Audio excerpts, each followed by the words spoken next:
안녕하세요. 중학교 교사로 일하고 있는 30대 여자입니다. 여러분은 지난 겨울과 올해 겨울 중 어느 겨울이 더 춥게 느껴지시나요? 지나간 추위보다 지금의 추위가 더 춥게 느껴지신다면 주변 사람들에게 조금 더 친절하게 대해보세요. 조건 없는 친절보다 사람을 따뜻하게 하는 건 없으니까요. 또 누군가에게 친절을 베풀다 보면 평생 동안 나를 따뜻하게 해주는 사람을 만날 수도 있고요.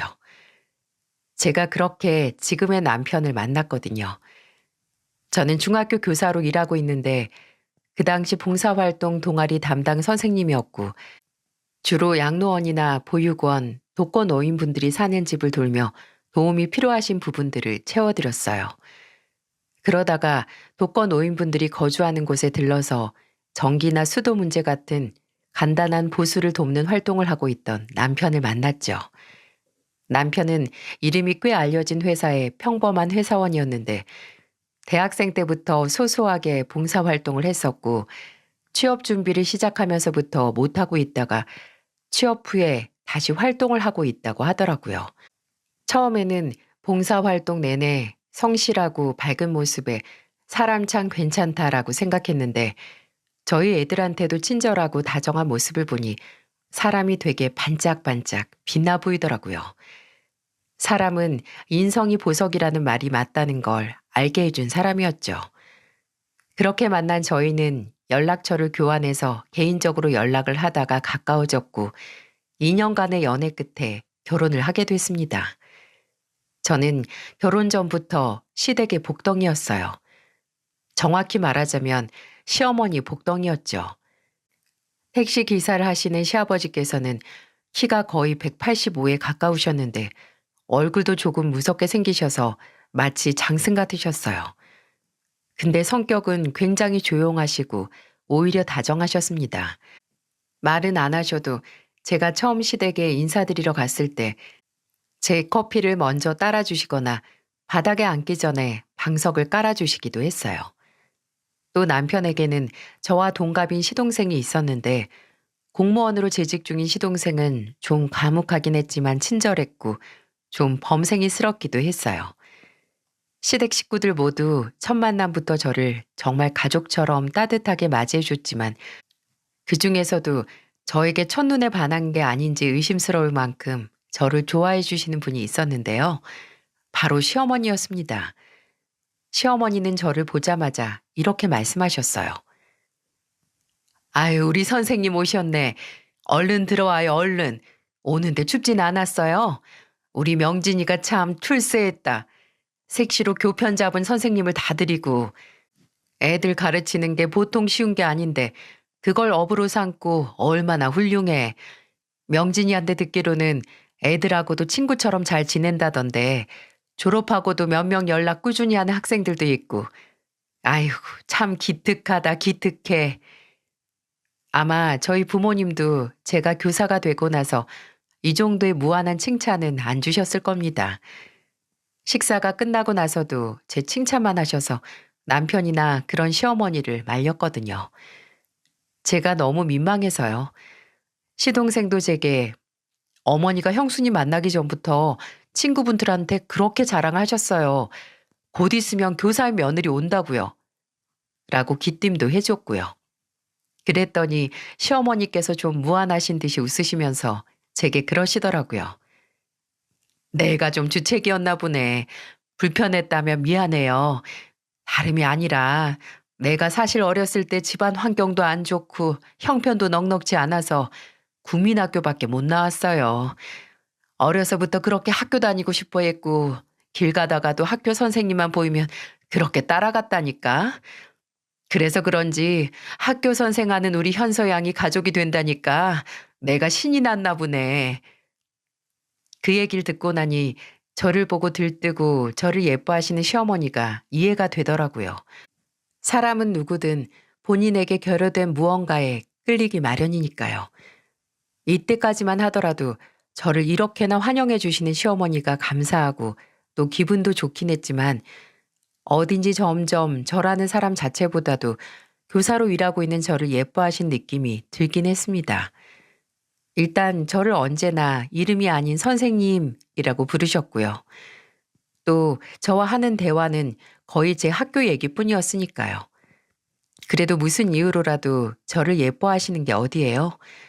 이유가 뭐든 그런 마음이 변하지 않으셨으니 다행이었죠. 그냥 함께 식사를 하거나 명절에나 시댁에 가면 정말 저는 손 하나 까딱하게 안 하셨어요. 남편도 시어머니도 심지어 시아버지까지 부엌에 들어가서 음식 준비를 하고 있어서 저도 들어가면 시어머니는 제 목에 걸린 앞치마를 뺏어 드시고 말하셨죠. 사위가 백년 손님이듯이 며느리도 백년 손님이야. 우리 선생님은 평소에 애들 가르치느라 힘들고 학부모들 상대하느라 힘드니까 이런 날이라도 좀 쉬어. 알겠지? 진짜 며느리를 아끼면 함부로 부엌에 들여서 일 못 시킨다고 늘 버릇처럼 말씀하셨어요. 결혼 후 제가 첫애를 낳았을 때도 누구보다 기뻐하시고 육아휴직 후에는 어렵게 시험 쳐서 들어간 자리 그만둘 생각 말고 애는 본인이 봐준다고 나서주셨고요.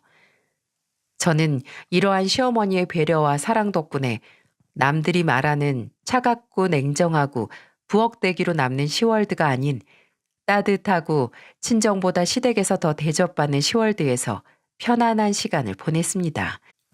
그래서 그럴까요? 결혼하고 3년 후 제가 알던 시어머니의 모습과는 정반대 악독한 모습을 봤을 때 누구보다 충격을 먹었습니다. 딸이 3살 되던 해 남편에게서 시동생에게 결혼할 사람이 생겼다는 얘기를 들었어요. 남편은 늘 숫기였고 늘 공부밖에 모르던 고지식한 동생이 결혼은 고사하고 제대로 된 연애도 못할까봐 걱정을 했거든요. 제가 보기에도 시동생은 누굴 만나고 있던 시간보다 혼자 있는 시간이 많긴 했는데 솔직히 누굴 꼭 만나야 하는 건 아니잖아요. 혼자가 편한 사람이 있으니까요. 근데 시동생은 제 생각처럼 혼자 있는 걸 좋아하는 게 아니었나 봐요. 1년 반 정도 연애를 했고 시댁에 인사를 드리러 가기 전에 남편과 저를 먼저 만나게 해주고 싶다고 했죠. 남편과 시동생은 원래 사이가 좋아서 부모님께 소개시키기 전에 형의 조언을 듣고 싶었나 봐요. 근데 시동생은 본인이 결혼할 사람을 소개시켜 주기 전에 저와 남편에게 언지를 먼저 했습니다. 결혼할 사람이 사실 고아원 출신이니까 대화하면서 부모님 이야기는 안 했으면 좋겠다고요. 사람이 그런 얘기를 들으면 안 그러려고 해도 괜히 신경이 쓰이잖아요. 그래서 만나기 전날까지 저랑 남편이랑 괜히 분위기 어색하게 만들거나 저희도 모르게 상처를 줄 얘기는 절대 하면 안 된다고 서로 입단속을 철저히 하기로 했죠. 하지만 그런 마음의 준비는 전부 괜한 짓이었습니다. 처음 만난 동서는 참 밝고 보기만 해도 기분이 좋아지는 그런 사람이었어요. 왜 웃는 모습이나 목소리, 말하는 어투만 봐도 에너지가 느껴지는 사람 있잖아요. 명미 씨하고는 친구들 모임에서 처음 만났어요. 모임에 온 딱 한 사람만 구석진 자리에서 혼술하고 있는 거예요. 아우, 수연아, 그런 얘기를 뭐하러 해? 그럼 이런 얘기하지. 여기서 무슨 얘기를 해? 처음에는 저럴 거면 뭐하러 나왔지 싶어서 의아했는데 제가 가서 말 거니까 또 대답은 잘하더라고요. 사람이 젠틀하고 약간 사회성이 떨어져서 먼저 못 다가서서 누가 본인을 간택해서 말 걸어주길 기다리고 있었구나 했다니까요. 그리고 그 사람이 명민 씨였어요. 이 사람 은근히 관심을 필요로 한다니까요. 매번 말만 혼자 있는 게 좋대요. 시동생에게 먼저 듣기로는 보육원 나와서부터 기숙사가 딸린 공장에 들어가서 혼자 힘들게 살아왔다고 하는데 그런 힘든 과거가 얼굴에 하나 티 안 나도록 구김살 없이 밝은 사람이었죠. 보육원을 나와서 처음 들어간 공장에서 대기업 식품 공장으로 이직을 했고 거기서 열심히 일하면서 혼자 살 전셋집도 구할 정도로 능력과 생활력이 있었고 본인이 살아온 이야기를 웃으면서 덤덤하게 말할 정도의 대담함도 가지고 있었습니다. 심지어 외모도 오밀조밀 예뻐서 저한테는 너무나 호감이더라고요. 저도 남편도 사람 잘 만났다고 어떻게 꼬셨냐고 시동생을 놀릴 정도로 동서가 마음에 들었네요. 저와 남편 눈에는 일이 예뻐 보이니 시부모님 마음에도 분명히 들 거라고 좋은 가족이 되리라고 믿어 의심치 않았습니다. 근데 그 믿음이 이렇게 배신하리라고는 꿈에도 생각을 못했어요. 오랜만에 남편과 퇴근 시간이 맞더라고요. 그래서 같이 시댁에 맡긴 딸을 데려오면서 오랜만에 시부모님이랑 저녁이나 할까 생각을 했는데 저희보다 시댁에 먼저 도착해 있던 손님이 있었습니다. 현관 앞에 섰을 때부터 들을 수 있었어요. 엄마, 도대체 왜 그러세요? 왜? 엄마가 수연이랑 결혼해요? 엄마가 평생 수연이 데리고 사는 거냐고요? 내 결혼이고 내 인생인데 왜 이렇게 이래라 저래라 하시는 건데요? 저거. 아휴, 버릇없는 놈. 엄마가 나 좋자고 네 결혼 반대하니? 다 네 생각해서 내 아들 결혼해서 고생하지 말라고 이러는 거 아니야. 제가 수연이하고 결혼해서 왜 고생을 해요? 수연이가 얼마나 열심히 살고 착한 앤데. 수연이 나밖에 모르는 애고 저도 수연이밖에 몰라요. 제 결혼 상대는 수연이뿐이라고요. 시댁에서 무슨 일이 일어났는지 감이 오시나요? 시댁으로 들어간 저와 남편이 상황을 파악해보니 시동생이 동서를 저희에게 소개시킨 후 이제 시부모님에게 결혼할 사람이 있다고 말을 했는데 무슨 이유인지는 모르겠지만 시어머니께서 이 결혼을 완강히 반대하셔서 시동생과 시어머니 사이에 싸움이 난 것 같아 보였어요. 저나 남편이 만난 동서는 가족으로서도 그렇고 사람 그 자체만으로도 참 괜찮은 사람이었는데 대체 시어머니께서는 왜 결혼을 반대하시는 걸까요? 그 궁금증은 오래가지 않았습니다. 계속되는 말다툼에서 그 이유를 알 수 있었고 그 내용은 저를 경악하게 만들었어요. 엄마, 수연이가 고아라는 게 부모님이 안 계신다고 며느리로 못 받아들인다는 게 요즘 시대에 말이 안 되는 거 알고 계시죠? 왜 말이 안 돼? 그리고 고등학교밖에 안 나온 공순이라는 건 왜 빼? 그런 엄마는 그렇게 잘 배우셨어요? 국민학교밖에 못 나온 게 평생 한이신 분이 대체 뭐가 잘나서 사람을 만나보기도 전에 반대하시고 무시하시는데요. 나는 이유가 있었지. 부모가 부모답지 못해서 자식 학교도 제대로 안 보내줬는데 내가 어떻게 학교를 가니. 그리고 너 엄마한테 쌍심 지키고 이렇게 고집 부리는 거 걔한테 좋은 거 하나 없다. 내 아들이랑 박 터지게 싸우게 하는 애를 내가 좋아할 수 있겠니? 수연이도 엄마만큼 힘들게 자랐어요. 어쩌면 엄마보다 더 힘들게 살았을지도 모르고요. 그리고 엄마는 어른으로서 수연이 입장을 누구보다 잘 이해해 주셔야 하는 분 아니에요? 그래, 내가 너무 잘 이해하고 알아서 안 된다고 하는 거야. 사람이 어려서 사랑 못 받고 교육 못 받은 거 언젠가 다 살면서 티가 나는 법이야. 부모 사랑 한 번 받아본 적 없는 애가 자식 낳아서 잘 기를 것 같아? 그냥 좋은 가정에서 잘 먹고 잘 큰 사람을 만나도 문제가 생기는 게 결혼인데 처음부터 하자 있는 애 데려다가 살면 크게 화를 입는 법이다. 잔말 말고 그 애 엄마한테 보여줄 생각도 하지 마. 엄마가 무슨 말씀을 하든 저 수연이랑 결혼할 거예요. 엄마가 저를 안 보신다고 하면 평생 엄마 얼굴 안 볼 각오도 했다고요. 난 그럼 네 결혼식 안 간다. 내 자리 비워두고 어디 잘해봐, 그 결혼. 결혼하고 생전 처음 보는 시어머니가 불같이 화를 내는 모습보다도 동서와의 결혼을 반대하는 그 이유가 더 충격적이었어요. 제가 아는 시어머니는 분명 좋은 분이고 그런 모습밖에 보지 못했기 때문에 새롭게 알게 된 시어머니의 가치관에 놀라움을 감출 수 없었어요. 시어머니는 완고했고 그만큼 동서와의 결혼을 결심한 시동생 또한 단호했습니다. 팽팽한 줄다리기 같은 싸움이 계속됐고 승자는 딱히 있지 않았어요. 하지만 시동생은 결혼식을 올리긴 했습니다. 시아버지께서는 딱히 시어머니처럼 결혼을 반대하시지 않고 오히려 응원해 주셨거든요. 따로 시동생과 동서와 만나기도 하셨고요. 결혼식에도 참석을 하셨습니다. 시동생의 결혼식에 절대 참석을 안 하겠다고 당일까지 고집을 부린 건 시어머니뿐이었죠.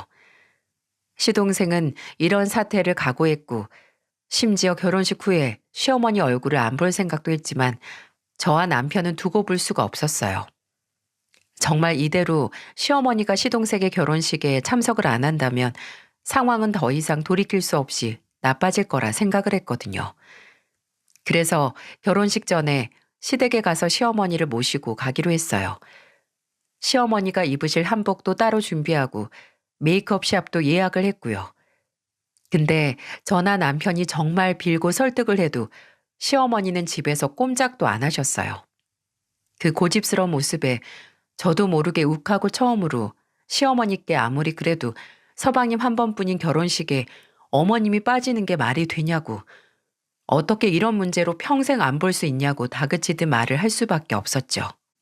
그래도 전혀 움직일 마음이 없어 보이셔서 저와 남편이 말 그대로 업고 끌고 오듯 끌어내서 어떻게든 결혼식에 참석은 하실 수 있게 했어요. 근데 와, 정말 결혼식 내내 동서 쪽은 아예 쳐다도 안 보시더라고요. 팔짱 한번 안 푸시고 앞에서 동서가 인사를 드리고 안절부절 못해도 먼 산만 보시면서 사람을 투명인간 취급하셨습니다. 그걸 보니 동서가 너무 안쓰러웠고 차라리 괜히 모시고 왔다는 생각까지 들 정도였네요. 근데 더 놀라운 건 이게 끝이 아니었어요. 결혼은 절대 안 된다 하시던 시어머니가 시동생과 동서에게 이상한 조건을 내놓으셨다는 거예요.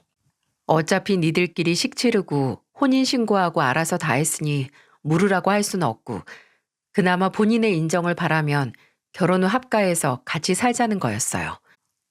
시어머니는 동서에게 본인이 너를 반대했던 게 잘못된 생각이었다는 걸 증명할 기회를 주신다고 하셨습니다.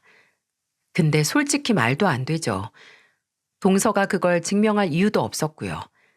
저도 남편도 그리고 시동생도 말도 안 된다고 했지만 정작 당사자인 동서는 괜찮다고 하더라고요. 둘은 동서가 살던 전셋집에서 신혼을 시작하기로 했는데 동서는 그 집을 빼서 바로 시댁으로 들어가겠다고 했다더라고요. 저는 따로 연락을 해서 동서에게 말했습니다. 그럴 필요 없다고, 뭐하러 불편하게 사냐고요. 그랬더니 동서가 제게 뭐라고 했는지 아세요? 형님이 저 걱정해 주셔서 너무 감사하고 기분도 너무 좋은데 저 정말 괜찮아요. 어차피 평생 안 뵈고 살 수도 없는 노릇이고 또 어머님께서 같이 살면서 어머님이 저 반대하셨던 생각이 틀린 생각이라는 걸 증명해 보라고 하셨잖아요. 저 정말 그 생각 뒤집을 자신 있거든요. 같이 살면 저한테 정도 드시고 또 형님이 제게 보셨던 좋은 모습도 봐주시지 않을까요? 참 사람이 강하다 싶으시죠? 저도 그렇게 생각했어요. 저보다 한 살 어린데도 굉장히 존경스러울 정도로 낙관적이고 단단한 사람이더라고요. 그렇게 동서의 결정대로 동서와 시동생은 시댁에 들어가서 신혼생활을 시작했고 동서에게는 저와는 다른 시월드가 시작됐어요. 두 사람이 결혼을 하고 한두 달 정도 지났을까요? 시어머니께서 제게 연락을 하셨어요. 무슨 부탁할 게 있다고 하셨는데 그건 다름 아닌 시댁에 있는 식기세척기와 건조기를 중고 사이트에 올려달라는 거였습니다. 의아했죠. 제가 알기론 둘 다 오래된 모델은 아니었거든요. 근데 시어머니는 쓰고 보니 마음에 안 들고 정말 사고 싶은 게 이번에 신제품으로 나와서 그걸 사려고 한다고 아예 처분을 하신다는 거였어요. 솔직히 그때만 하더라도 시어머니가 무슨 의도로 이런 부탁을 제게 하는 건지 상식적이고 평범한 제 머리로는 도무지 감을 잡을 수 없었습니다. 그냥 시어머니께서 부탁하시는 대로 중고 사이트에 식기세척기와 건조기를 판다는 글을 올렸고 산다는 연락이 오자마자 시어머니께 연결해서 판매까지 마쳤어요. 상품 상태도 좋고 시어머니가 빨리 처분하고 싶으니 많이 가격을 낮춰서 팔아도 된다고 하셔서 한 3주 만에 팔린 것 같네요. 근데 문제는 그 후였네요. 몇 달이 가도록 시어머니께서 그렇게 사고 싶다던 신제품을 구매하지 않으시는 겁니다. 뭐 알아보니 별로 좋은 것도 없는 것 같다는 변명을 하시면서 말입니다. 그리고 시댁에 갈 때마다 동서는 고무장갑을 끼고 직접 설거지를 하고 있었고 4명이나 되는 식구의 빨래를 널고 있었죠. 설마 했습니다. 그래서 동서에게 물었어요. 어머님이 식기세척기랑 건조기 산다는 얘기 안 하시냐고요. 그랬더니 동서는 어리둥절한 얼굴로 네, 저번에 쓰던 거 망가진 것 같다고 못 쓰시겠다고 정리하신 후에 따로 사신다는 말씀 없으신데요? 라고 하는 게 아니겠어요? 그때 확신을 했죠. 아, 이거구나. 시어머니는 이런 식으로 안 해도 될 일을 구태여 만들어서 동서를 힘들게 할 작정이고 계속해서 이런 방법으로 동서를 괴롭히고 나가 떨어지게 할 작정이라고요. 이게 믿어지시나요? 저는 너무 황당하고 충격적이었어요. 어떻게 사람이 이런 생각을 한단 말입니까? 그것도 제게 며느리는 백년 손님이라고 물 하나 안 묻히게 하던 시어머니가 말입니다. 이것뿐인 줄 아세요? 동서가 시댁에서 고생했던 생각만 하면 제가 다 얼굴에 열이 몰려요. 제가 막 둘째를 낳고 얼마 안 됐을 때였어요. 시어머니께서 김장을 했으니 와서 수육이랑 먹고 김장김치도 가져가라고 연락을 해오셨습니다. 근데 그날은 남편이 야근을 하는 날이라서 저만 가서 저녁을 먹고 오고 김치를 가지고 와야겠다고 생각을 했어요. 저는 평소보다 집에서 일찍 출발했는데요. 분명 시어머니께서 김장을 동서에게 거의 다 떠맡길 게 예상이 됐거든요.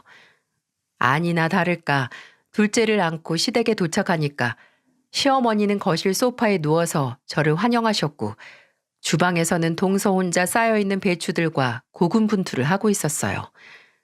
예상했던 모습이긴 한데 실제로 마주하니 너무 화가 나더라고요. 딸버린 동서는 겨울에도 땀 흘리면서 혼자 김장하고 있는데 시어머니는 거실에 누워서 TV 보면서 웃고 있고 그리고 저를 보고 우리 선생님 오셨어. 현서 너도 여기 와서 앉아서 저것 좀 봐라. 라고 하는 모습도 보고 싶지 않았어요. 저는 시어머니 곁에 둘째를 누이고 말했어요. 어머님은 왜 여기 계세요? 동서 혼자 저 많은 걸 혼자 어떻게 해요? 예, 젊어서 좋은 게 뭐니.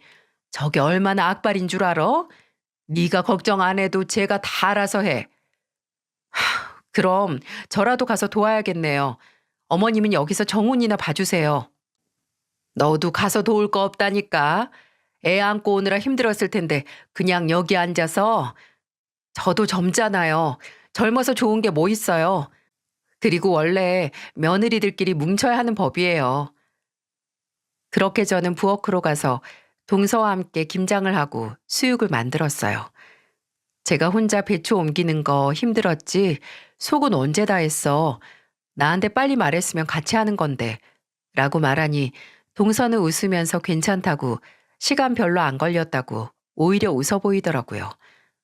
또 시어머니는 그게 마음에 안 드셨는지 와서 어떻게든 저를 거실로 부르려고 하시고 아무래도 그날은 동서와 얘기를 나누고 싶기도 해서 김장이 다 끝났을 때 시어머니에게 말했습니다. 어머님, 김치 다 내놨고 고기도 조금 있으면 다 삶아지거든요. 한 15분 뒤에 불 끄시고요. 아버님이랑 서방님 오면 그때 같이 드세요. 저랑 동서는 오늘 며느리끼리 나가서 술 한잔 할게요. 뭐? 아니 술을 왜 쟤랑 나가서 마셔? 여기 맥주, 소주 다 있는데 수육 먹으면서 하면 되지. 아유, 어머님도 원래 며느리들끼리만 할 얘기가 있는 거예요. 설마 저희가 어머님 흉이라도 볼까봐 불안하세요? 저희한테 평소에 잘해 주셨으면 걱정하실 거 없으실 텐데. 이렇게 말하니 아무 말 못하고 보내주시더라고요. 알아서 하라고요. 그래서 무사히 하루 종일 고생한 동서를 데리고 나와서 호프집에서 치킨 2마리 시켜놓고 생맥주 마시며 이런저런 이야기를 했습니다.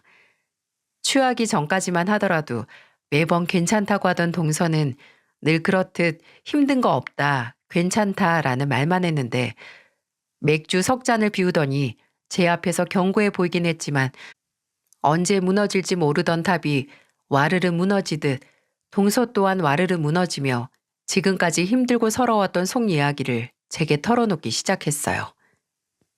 형님, 어머님은 도대체 뭐가 문제세요? 아니 뭐 비위를 못 맞추겠어요. 웃으면 왜 웃냐고 뭐라고 하시고 무표정하게 있으면 뭐가 아니 꼽냐고 뭐라고 하시고 무슨 박자에 트위스트를 추라는 건지 제가 너무 헷갈린다니까요. 아 그리고 저번에는 어떻게 하신 줄 아세요? 그때 TV에서 무슨 다큐멘터리인가 하고 있었거든요. 10대 비행 청소년들 나와서 뭐 교화 프로그램에 들어가서 갱생하는 그런 내용이었는데 제가 옆에 있는 거 뻔히 아시면서 저런 애들은 답이 없다고 분명 부모 없이 자란 애들이라서 저럴 거라고 저 들으라는 식으로 말하는 거예요. 더 얄미운 건 또 아버님이나 남편이 있을 땐 안 그러세요. 저랑 단둘이 있으면 정말 악마가 울고 갈 정도로 괴롭히신다니까요. 아, 어머님도 참 너무하시고 유치하시다. 동서, 그 얘기 듣고 한 소리도 못하고 많이 화나고 답답했겠네. 네, 많이 답답했죠. 내가 부모님이 있었으면 그러셨겠어? 싶어서 서럽고. 근데 저 아예 부모님 안 보고 자란 건 아니에요. 저도 초등학교 때까지는 부모님 얼굴 보고 살았어요. 엄마는 아니고 아빠만요. 엄마는 제가 유치원도 가기 전에 제 기억 속에서 사라져서 아예 없는 거나 마찬가지지만 그래도 아빠는 기억나요. 근데 솔직히 그 기억도 지우고 싶어요. 동서가 힘들게 살아온 건 알고 있었지만 이런 과거가 있었다고는 상상도 못했어요. 동서의 아버지는 초등학교에 막 입학했을 때 동서와 함께 사는 집에서 극단적인 선택을 하셨다고 해요. 동서도 나중에 알았지만 어머니가 도망가시고 생활고에 시달리며 동서를 키우기 어려워진 아버지께서 그런 선택을 하셨다고 하더라고요. 더 안타까운 건 그런 아버지를 발견한 게 동서였고 동서는 그날 차가워지는 아버지를 만졌던 그 기억이 아직도 난다며 제 앞에서 서럽게 울었습니다. 형님, 저는 지금 아빠 목소리나 냄새는 기억이 안 나도 그날 더 이상 안 깨어난 아빠 깨우면서 느껴졌던 그 감촉, 그 온도 기억이 나요. 분명 눈을 뜨고 계시는데 저를 안 보시는 거예요. 제가 아무리 깨워도 안 일어나고 그때 아빠 눈에서 빛이 꺼지는 걸 본 것 같아요. 형님, 그 후에는 할머니, 할아버지한테 맡겨졌는데 차라리 바로 보육원 간 게 나았어요. 1년 동안 내 아들 잡아먹은 년이라는 말 듣고 살았으니까요.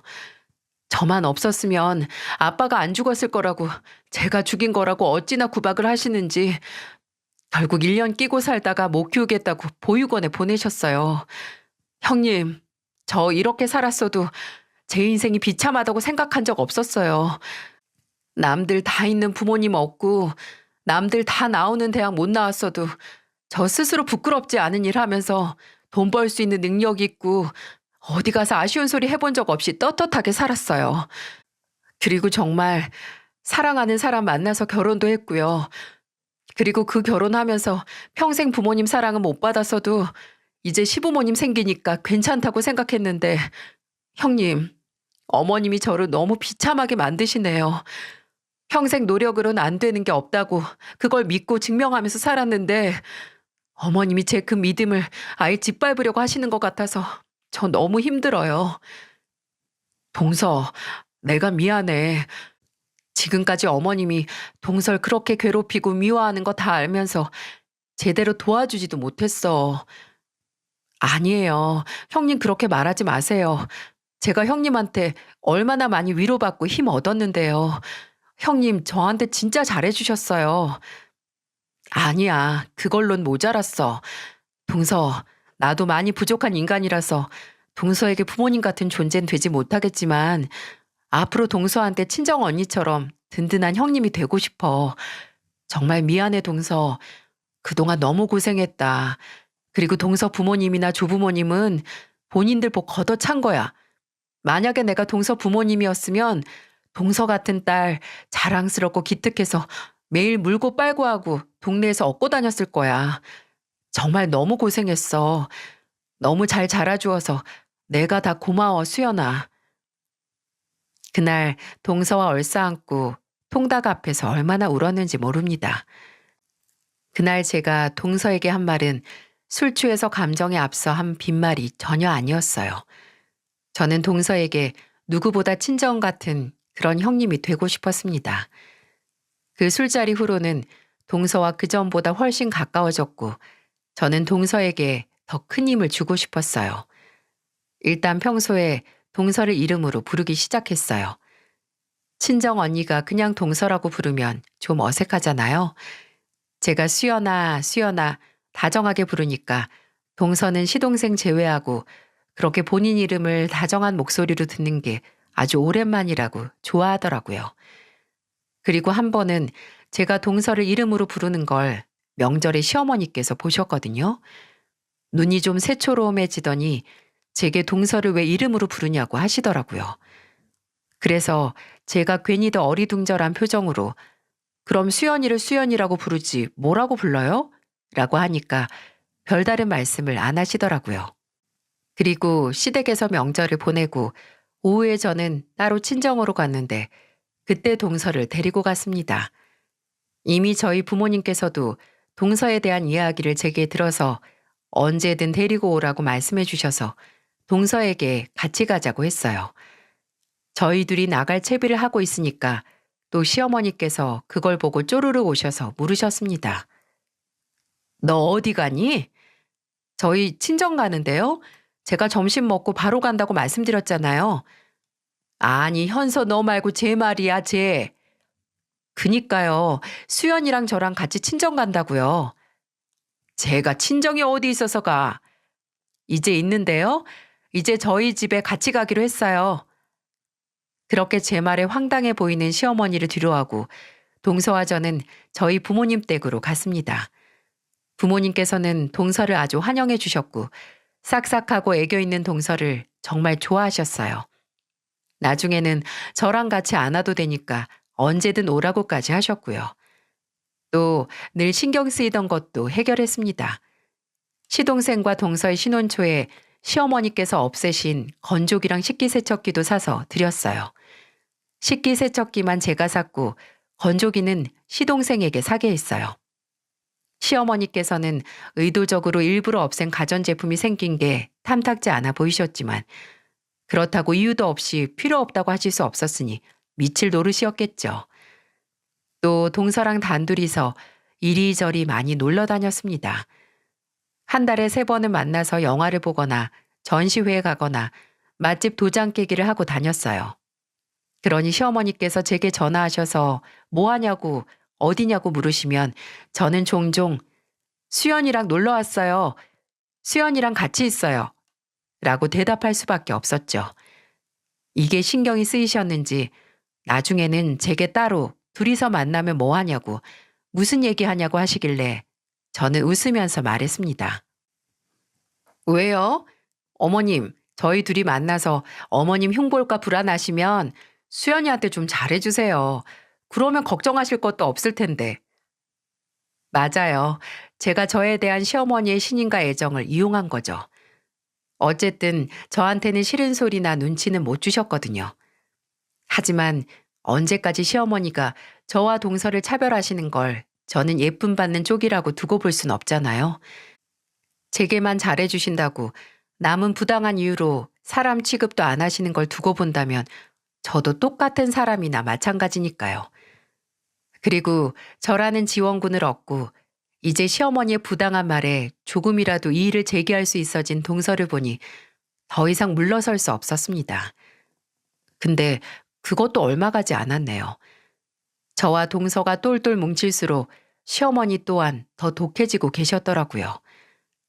제가 동서와 가까워지고 처음 맞이하는 동서의 생일이었어요. 어차피 시어머니는 동서 생일은 알지도 못하실 거고 시댁에 있으면 제대로 된 생일 축하도 못할 것 같아서 그날은 제가 주도해서 시댁에서 가족들끼리 동서의 생일 파티를 하기로 했습니다. 그래서 시아버지께 그날 가서 동서 생일 축하 파티를 한다고 먼저 말씀을 드렸고 남편과 시동생에게도 말했어요. 시동생에게는 알아서 생일 선물하고 꽃다발을 사오라고 했고 저와 남편은 따로 선물과 함께 케이크를 준비하기로 했습니다. 시아버지께 이 사실을 전해들은 시어머니는 아예 아는 척도 하지 않으셨고요.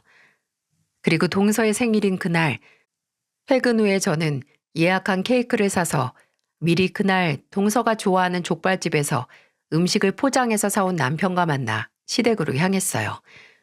시동생은 이미 도착한 후더라고요. 그래서 시동생에게 전화를 해서 현관 밖으로 나오라고 했고, 저와 남편 그리고 시동생은 현관문 밖에서 케이크에 초를 꼽아 켰습니다. 그리고 시동생이 케이크를 들고 저와 남편은 한 손에 폭죽을 들고 시댁으로 노래를 부르며 들어갔어요. 생일 축하합니다. 생일 축하합니다. 사랑하는 우리 수연이 생일 축하합니다. 막 주방에서 나오던 동서는 저희가 준비한 깜짝 이벤트를 보고 손으로 입을 막고 놀라더라고요. 그도 그럴 것이 제 작전대로 아침에는 시동생도 말뿐인 축하만 했고, 저도 남편도 축하한다는 문자 하나 보내지 않았거든요. 너무 놀라서 그런 건지 아니면 기뻐서 그런 건지 눈물을 글썽이던 동서에게 저희는 빨리 소원을 빌고 촛불을 끄라고 했고, 동서는 길게 소원을 빌더니 후 불어서 불을 껐습니다. 단 한 사람을 빼고는 모두 박수를 치면서 축하를 해줬어요. 그 한 사람이 누군지 말 안 해도 아시겠죠? 그 한 사람은 내버려 두고 식탁에 케이크를 두고 남편이 포장해온 음식을 먹기 위해 상을 차렸습니다. 음식 포장을 풀고 나서 저희가 준비한 선물을 동서에게 줬죠.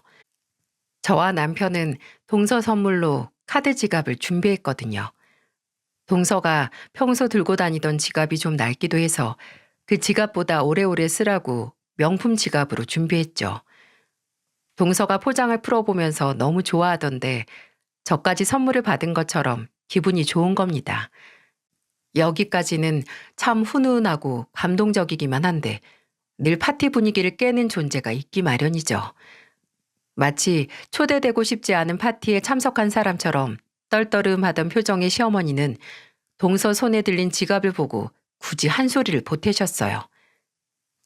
제가 저거 들고 어디 가니? 공장 다니면서 저런 브랜드 들고 다니면 어차피 사람들이 다 가짜라고 생각해. 현서 너도 좀 분에 맞는 선물 준비하지 그랬니? 밉살 맞은 소리이긴 했지만 굳이 그 말에 반응하지 않았습니다. 저도 그렇고 동서도 그랬고요. 그냥 스쳐 지나간 바람처럼 그 말을 듣고 흘렸는데 시어머니는 본인 말을 무시한 게 기분이 나쁘셨는지 더 독을 품은 말을 하시더라고요. 근데 너 오늘이 정말 생일은 맞니? 알려줄 부모도 없었는데 그걸 어떻게 알아? 엄마, 그만 좀 하세요. 수연이가 그것도 모를 줄 아세요? 아니, 내 말은 호적상 생일이 아니라 진짜 생일이 오늘이냐고 묻는 거다. 참, 애도 예민하네. 내가 그런 것도 못 묻니? 아무리 그래도 저도 제가 태어난 날은 알고 있으니까 걱정하지 마세요. 혹시 제가 1년에 생일 선물 2번 달라고 할까봐 무서워서 그러세요? 어차피 한 번도 안 챙겨주실 거잖아요. 제 말하는 거 봐라. 아니 내가 못 물어볼 거 물어봤니? 어디서 온지도 모르는 애 생일은 정확한가 궁금해서 그런다. 이게 무슨 억지인가요? 완전 무슨 수를 써서라도 산통을 깨겠다는 심보잖아요. 저도 화가 나고 옆에서 남편은 황당하고 부끄러워하고 시아버지께서는 묵묵히 고개를 숙이고 계셨고 또 시동생은 화가 나서 이를 갈고 있었네요. 그리고 무엇보다 당사자인 동서가 입술을 꾹 깨물었다가 곧장 폭발하고 말았습니다. 얼마나 분노를 한 건지 이마에 핏대가 서고 목 부분이 부들부들 떨리는 게 보였어요. 정말 너무하시네요. 왜요? 제가 태어난 날이 오늘이 아니면 또 어쩌실 건데요? 왜 사람 태어난 날까지 이리저리 따지면서 시비를 거세요? 왜? 어머, 쟤 좀 봐라. 너네 봤지? 제가 원래 저런 애야. 이제야 못 배워먹은 그 성깔 보이는구나, 이 건방진 거.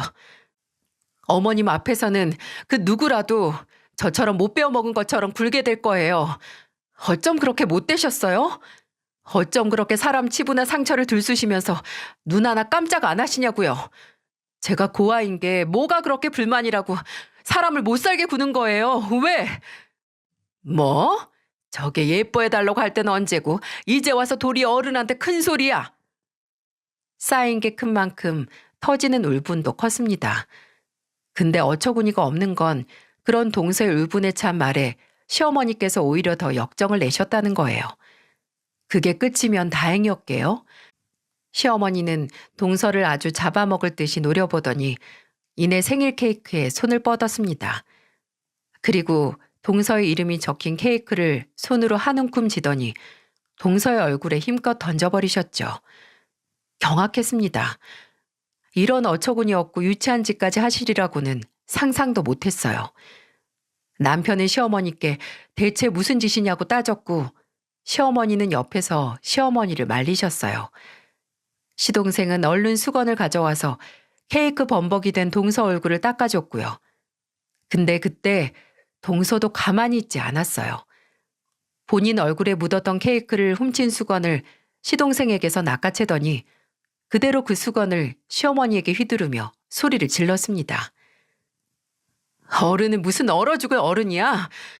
사람 출신으로 갈시하고 조롱하는 게 그게 어른이야? 그리고 누가 예뻐해달래? 나도 이제 당신 같은 시어머니 필요 없어. 당신 시어머니 안 해. 내가 이혼을 하는 한이 있더라도 당신이랑 두 번 다시 가족으로 엮이지 않을 테니까 분에 넘치는 걱정하지 말라고. 저게 진짜 미쳤어. 미친 거라고. 저 괴물 같은 게 전혀 본 모습이야. 동서에게 수건으로 여러 번 맞은 시어머니는 수건에 묻어있던 생크림 범벅이 돼서 제 쪽으로 몸을 숨겼습니다. 마치 동서에게서 본인을 지켜달라는 식으로 말이죠. 하지만 저는 그런 시어머니 어깨를 잡고 눈을 마주치고 말했어요. 어머님, 저런 동서 모습 어머님이 이렇게 만든 거세요. 동서가 원래 그런 게 아니라 어머님이 동서가 저렇게까지 폭발하게 만드신 거라고요. 뭐? 현서야, 네가 어떻게 나한테 내가 널 얼마나 예뻐했는데 나를 두고 저거 편을 들어? 어머님, 그거 저 예뻐하신 거 아니에요. 그냥 주변의 교사 며느리라고 자랑하기 필요했던 거고 저 예뻐하시는 거 동서한테 상처 주시려고 일부러 저희 둘 차별하신 거잖아요. 저 그런 예쁨 전혀 안 반가워요. 이제 제발 어머님 잘못 인정하고 동서한테 사과하세요. 네? 일 없어. 너도 똑같아 이거사. 어디서 똑같은 것들이 작당을 해서 사람 우습게 만들려고 해? 야, 너 끝까지 제 편 들려면 너도 쟤처럼 내 아들이랑 이혼해. 너희 같은 며느리 필요 없으니까 당장 이혼해서 우리 가족에서 나가라고. 네, 이혼할게요. 이혼하는 게 뭐 별거예요? 하나도 안 무서우니까 이혼 전에 동서한테 사과나 하세요. 고하다 뭐다 하면서 지금껏 평생 성실하고 부끄러운 거 하나 없이 산 동서 인생 무시한 거 사과하시라고요. 물론 이혼 얘기는 전혀 마음에도 없는 말이었어요. 시어머니에게 대항하기 위해 홧김에 지른 말이죠. 근데 그걸 저 말고는 모르잖아요. 그때 시어머니 뒤로 보이는 제 남편 표정이 참 웃겼어요. 왜 너까지 이혼이야? 라는 당황한 표정이었네요. 근데 거기서 놀란 남편에게 설명은 못했죠. 저까지 시어머니에게 바락바락 소리치니까 시어머니는 기가 막힌 사람처럼 아무 말도 못하고 허허라고 숨만 거칠게 내뱉으셨어요. 계속 여기 있어도 시어머니 들숨날숨만 구경하겠다 싶어서 동서를 데리고 나갔습니다. 그날 몇 시간 남지 않은 동서의 생일을 허투루 보낼 수 없잖아요. 그래서 가까운 소고기집으로 가서 자리를 잡았어요. 그리고 남편에게 문자를 했습니다. 지금 어디 소고기집에서 남은 동서 생일 파티할 거니까 서방님이랑 아버님이랑 알아서 어머님 눈 피해서 나오라고요. 세 사람이 오기 전까지 저와 동서는 고기 먼저 시켜서 구워 먹었습니다. 그랬더니 한 20분 뒤에 시동생이 먼저 식당으로 들어왔고요. 그 다음 남편이랑 애들 데리고 왔고요. 그리고 마지막으로 오실 거라고 기대도 안 했던 시아버지까지 오셨네요. 시어머니를 제외한 가족들끼리 소고기 구워 먹으면서 동서의 생일을 마저 축하했습니다. 한창 고기를 막 굽고 있는데 그때 계속 아무 말 안 하시고 있던 시아버지께서 동서 앞에 빈잔에 술을 따라 주시면서 그러시더라고요. 수연아, 내가 미안하다. 같이 살면서 너 힘든 거 뻔히 알면서 네 시어머니 말리지 못한 거. 나는 내가 네 편 들면 그 사람이 널 더 못 살게 굴까 해서 가만히 있었다. 미안하다. 이것도 다 내 변명이겠지. 하지만 정말 나는 너 내 며느리 아니라고 생각한 적 없어. 한순간도 나한테 소중한 며느리가 아닌 적 없었다. 수연아, 그동안 그 사람 성질 다 참고 사느라 참 고생했어. 감사합니다, 아버님. 아버님 마음 다 알죠. 원망 안 해요. 근데 저 아버님이 따라주신 술 못 먹어요.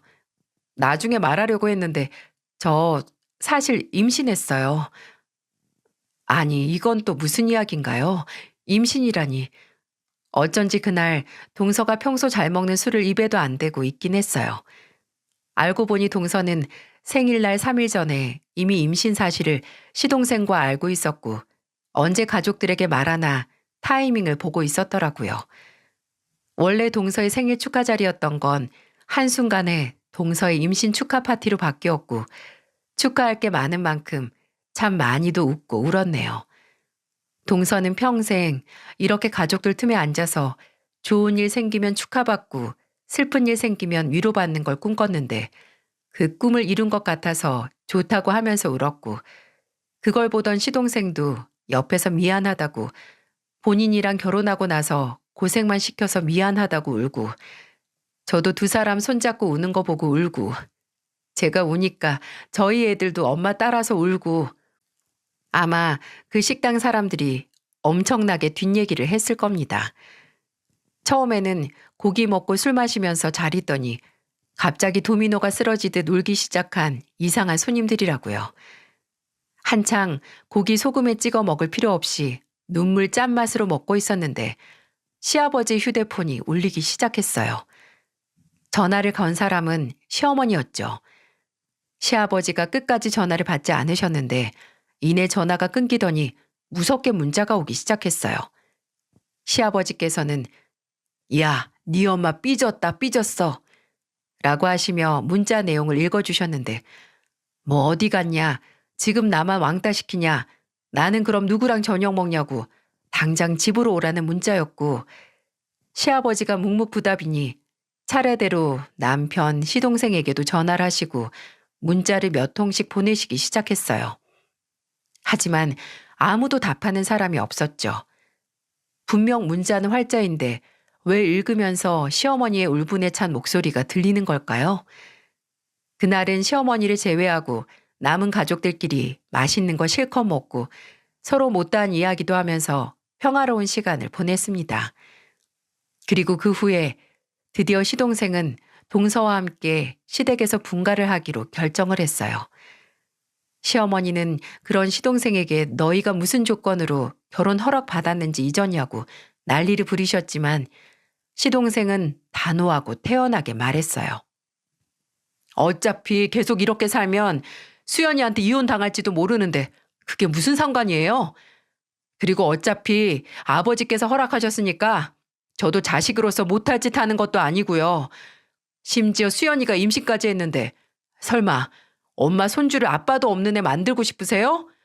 뭐 부모 없는 애들은 티가 난다면서요. 그걸 원하세요? 뭐라 할 말이 없으셨겠죠. 생각 없이 내뱉으신 대로 당하신 겁니다. 시동생과 동서는 얼른 전셋집을 얻어서 나갔지만 시어머니는 나갈 거면 이혼하고 나가라고 끝까지 붙잡으셨다고 해요. 그걸 막으신 게 시아버지셨죠. 시아버지는 시어머니에게 당신이 이혼당하기 싫으면 가만히 있으라고, 이제 제발 부탁이니 자식들 좀 가만히 내버려두라고 엄포를 두셨다고 합니다. 남편에게 듣기로는 아예 차 끌고 시어머니 데리고서 이혼 전문 변호사 사무실까지 가셨었대요.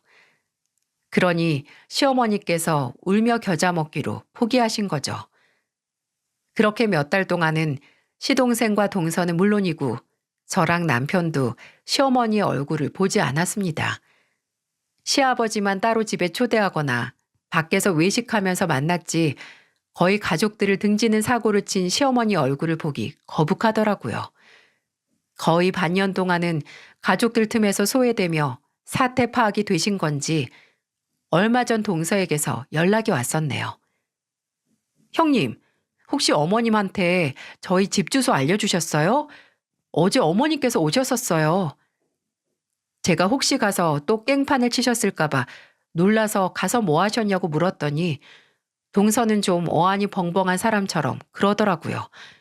와서 사과하고 가셨대요. 더 이상 가족들에게 등 돌려서 고집을 부릴 수 없다고 생각하셨던 걸까요? 시어머니는 동서에게 가서 감정에 호소를 하셨다고 합니다. 시어머니께도 어려서 부모님은 계셨지만 제대로 사랑을 받고 자라지 못해서 교육도 못 받고 자랐다고. 그래서 동서를 보면 내 예전 모습이 생각나서 괴로우셨답니다. 우리 아들들은 나처럼 비루한 인생을 산 사람이 아니라 풍족하게 산 사람과 만나 결혼하길 바랐는데 욕심이 과했다고 미안하다고 하셨대요. 평생 본인도 본인 시어머니에게 천대받으면서 시집살이 당했는데 나이 먹고 본인 시어머니와 같은 짓을 하게 된 본인을 돌아보고 괴로우셨다고 제발 용서해달라고 비셨대요. 여러분은 이 사과에서 진정성이 느껴지시나요? 저는 실제로 듣지 못해서 판단을 할 수 없지만 모르죠. 이게 정말 진심을 다하는 사과인지 아니면 순간의 외로움과 가족들에게 소외된 걸 벗어나기 위한 연기인지 말입니다. 그런데 동서는 이 사과의 이면이 뭐든 당장 시어머니를 용서할 수 없었나 봐요. 어머님, 당장 제게 사과를 하신다고 제가 어머님을 용서해야 하는 건 아니잖아요. 저는 아직 어머님을 보면 누구보다 열심히 살아온 저를 무시하던 그 어머님 모습만 생각나요. 앞으로 얼마나 시간이 지나야 제 상처가 아물고 제 기억 속에서의 어머니 잔인한 모습이 사라질지 모르겠지만 그렇게 되기 전까지 저 볼 생각 안 하시고 그냥 기다려 주셨으면 해요. 행여 서운해하지 마세요. 다 어머님이 뿌린 씨앗이니까요. 아마 이렇게 말했다는 동서도 마음이 편치 않았을 겁니다. 죄책감이 마음에 남는 빚이듯 원치 않던 사과를 받고 그 사과를 받아들여 용서를 할지 말지 선택해야 하는 부담감도 짐이나 마찬가지니까요. 그래도 지금은 동서가 시어머니와 풀지 않은 앙금보다는 본인 뱃속에서 무럭무럭 자라고 있는 아기에게 집중을 했으면 좋겠어요. 그리고 시간이 흘러서 동서가 무슨 결정을 하더라도 저는 형님으로서 친정 언니가 되길 마음먹은 사람으로서 또 가족으로서 동서의 결정을 지지하고 응원해 주려고 합니다. 이 정도면 저 좋은 형님 맞겠죠? 과정은 험난하고 온몸에 상처가 남긴 했지만 그래도 동서가 그렇게 바라던 진짜 가족을 얻었고 또 제가 그 가족의 일부분이 될 수 있어서 너무나 기쁩니다. 평생 외롭게 살아온 동서의 미래가 추운 겨울에도 늘 따뜻하기만을 바라고 또 저와 동서의 이야기를 끝까지 들어주신 여러분께도 이 추운 겨울을 무사히 날 수 있는 따뜻한 일만 일어나길 바랍니다. 안녕하세요. 저는 교육청에서 근무하고 있는 30대 후반의 여성입니다. 가정주부로 생활하던 제가 이렇게 갑자기 사회로 뛰어들게 된 것에는 웃지 못할 사연이 있는데요. 오늘 그 이야기를 좀 하려고 합니다. 저는 어릴 때부터 다른 사람들보다 뭐든 빨리 배우는 편이었어요. 거기다 기억력도 좋아서 뭘 가르쳐주면 잊는 법이 없었죠. 저희 어머니는 그런 저를 데리고 여기저기 다니시면서 각종 검사들을 시키셨고 그 결과 제가 꽤나 아니 매우 똑똑한 아이라는 것을 알게 되셨죠. 그래서 저는 초등학교에 입학하기도 전부터 각종 개인 교사들에게 둘러싸여 살인적인 일정을 소화해야 했어요. 얼마나 끔찍했냐면 먹고 자는 시간을 제외하고는 무조건 공부, 공부, 공부. 정말 제 시간표는 공부로만 가득 찼죠. 그나마 불행 중 다행인 점은 제가 공부를 싫어하지는 않았다는 사실이에요. 새로운 무언가를 배운다는 것이 너무나도 신나는 일이었거든요. 제가 이런 말을 하면 열의 아홉은 재수없다고 하시더라고요. 뭐 그래도 공부가 제일 쉬웠다는 것은 변함없는 사실이긴 하죠. 그런데 이게 또 어릴 때는 아무것도 모르니 어머니가 시키는 대로 했지만 사춘기가 지나면서 매일 공부만 한다는 사실에 화가 나더라고요. 다른 친구들은 노래방도 가고 영화도 보러 가는데 저는 그런 것들을 전혀 할 수 없었거든요. 어머니께서는 친구들보다 월등히 뛰어난 제가 친구들과 함께 어울리는 것은 에너지 낭비라고 말씀하시던 분이라서 친구라는 단어를 입에 올리는 것도 쉽지 않았답니다. 그런 날들이 계속되자 저도 점차 지치더라고요. 공부를 이렇게까지 할 필요가 있을까라는 생각이 들 정도로 말이죠. 그래서 딱 한 번 반항을 한 적이 있었는데요. 그때 어머니가 그러시더라고요. 어머니가 정해준 대학만 졸업하면 그 뒤로는 뭘 해도 간섭하지 않으시겠다고요. 그 말에 완전 홀린 저는 오로지 대학, 그놈의 대학만 졸업하고 이놈의 집구석을 탈출하겠다고 굳게 다짐했죠. 덕분에 저는 카이스트까지 조기 졸업으로 일찍 학업을 마쳤답니다. 제가 대학을 졸업했을 때 주변 사람들은 당연히 제가 해외로 유학을 갈 것이라고 생각했어요. 집에서도 그런 과정을 밟아가는 것 외에 다른 상황에 대해서는 한 번도 생각해 보신 적이 없으셨죠. 하지만 저는 그 모든 사람들의 기대와 예상을 가볍게 뒤엎었어요. 약속 기억하시죠? 저 대학만 졸업하면 뭐든 다 해도 된다고 하셨잖아요. 그게 언제적 이야기인데 설마 너 그것 때문에 조기 졸업한 건 아니지? 왜 아니겠어요. 그럼 저는 이제 제 맘대로 할 테니까 아무 말씀 마세요. 아시겠죠? 저는 가족들에게 선전포고를 하고 덜컥 세상으로 뛰어들었죠. 태어나 처음으로 아르바이트라는 것을 해서 제 손으로 돈을 벌어봤답니다. 이런 저의 기행은 가족들을 충격으로 몰아넣는 것은 물론이고 학교 교수님과 동기들까지 제가 머리가 이상이 생긴 것은 아니냐고 걱정을 태산같이 했었죠. 남편을 만난 것도 이때였어요. 카페 아르바이트를 하는데 거기서 처음 만났죠. 솔직히 이전까지 연애라고는 해본 적이 없는 저라서 처음 남편을 봤을 때 그 두근거림은 정말 잊고 싶어도 잊을 수가 없었답니다. 뭐가 그렇게 좋았냐고 물어본다면 딱히 하나를 콕 집어서 말할 수는 없지만 말이에요. 그렇게 만난 남편에게 제가 먼저 연락처를 물어봤어요. 데이트도 먼저 신청했고요. 남편은 뭐 이런 맹랑한 아가씨가 있나 싶었대요. 남편이랑 저랑 나이 차이가 좀 많이 나는 편이거든요. 딱 손가락 10개, 10살 차이인데요. 그래서 남편은 제가 자기를 놀린다고 생각했었다고 하더라고요. 하여튼 이렇게 시작된 저의 첫사랑은 뜨겁고 열정적이었으며 행복 그 자체였습니다. 연애가 점점 길어지면서 저희 집에서는 제가 언제 정신 차리고 유학을 가나 슬슬 제게 눈치를 주기 시작하셨어요. 1년이면 놀 만큼 놀았으니까 이제 정신 차리고 유학 갈 준비해. 유학이요? 무슨 말씀이세요? 저 대학만 졸업하면 공부 얘기 절대 안 한다고 하셨잖아요. 너는 머리도 똑똑하다는 애가 사리 분별이 안 되니? 다 너 잘 되라고 이러잖아. 솔직히 오라는 대학 다 마다하고 한다는 게 겨우 아르바이트, 연애. 그런 건 너하고 전혀 어울리지 않아. 그러니까 이제 그만하고 엄마가 시키는 대로 유학 소속이나 밟자. 안 그래도 교수님이 싫어요. 저는 지금이 좋아요. 저하고 어울리는지 안 어울리는지는 제가 결정할 거예요. 저도 이제 성인이라고요. 저는 절대 유학을 갈 수 없다고 말했지만 씨알도 먹히지 않았죠. 어머니께서는 저의 생각 따위 안중에도 없으셨거든요. 무엇보다도 어머니께서 강하게 나오시면 제가 알아서 숙이고 들어갈 것이라고 생각하셨어요. 하지만 저는 절대로 두 번 다시 어머니께서 정해둔 삶을 살 생각이 전혀 없었어요. 정말 매일이 전쟁이었습니다. 어머니께서는 제가 쓸데없는 고집을 부린다고 화를 내셨고 저는 죽어도 다시 공부를 하지는 않겠다고 버텼죠.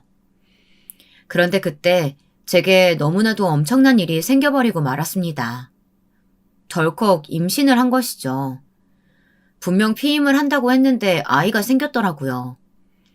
처음 병원에서 임신이란 소리를 들었을 때 저는 아무것도 생각할 수가 없었어요. 새로운 생명이 제 속에 있다뇨. 얼떨떨하면서도 내가 엄마가 된다는 사실이 행복해 미칠 것 같았죠. 남편 역시도 저처럼 기뻐해줬어요. 하지만 저희 가족들은 아니었죠. 뭐? 애를 가져? 결혼도 안 한 녀석이 지금 무슨 소리를. 남들 보기 부끄럽지도 않냐? 내가 사랑하는 사람과 생긴 아이예요. 왜 부끄러워요? 우리든 결혼할 건데요. 결혼? 네가 무슨 결혼이야. 유학 준비 다 했는데. 당장 지워. 절대 허락 못한다. 제 아이예요. 어머니가 그런 말씀 하실 자격 없으세요. 내가 왜 그런 자격이 없어? 지금까지 네 인생 탄탄대로로 만들어준 사람이 난데. 당장 일어나. 병원부터 가자. 제 말이 통하지 않는다는 것쯤은 진작에 알고 있었지만 이렇게까지 말씀하실 줄은 꿈에도 몰랐던 저는 너무나 충격을 받은 나머지 저도 모르게 제게 다가오는 어머니 손을 강하게 쳐내고는 절대 포기하지 않겠다고 말했죠. 너 진짜 대책 없구나. 내가 너 같은 머리 가졌으면 너처럼 안 살았어. 능력 인정받을 길이 창창한데 결혼? 임신? 미쳤어. 넌 제정신이 아니야. 돌았다고. 말 함부로 하지 마. 충분히 제정신이거든. 그리고 내가 결혼하고 아이를 낳고 키운다고 해서 달라질 것은 아무것도 없거든. 왜 없어? 그 많은 기회가 날아가는데.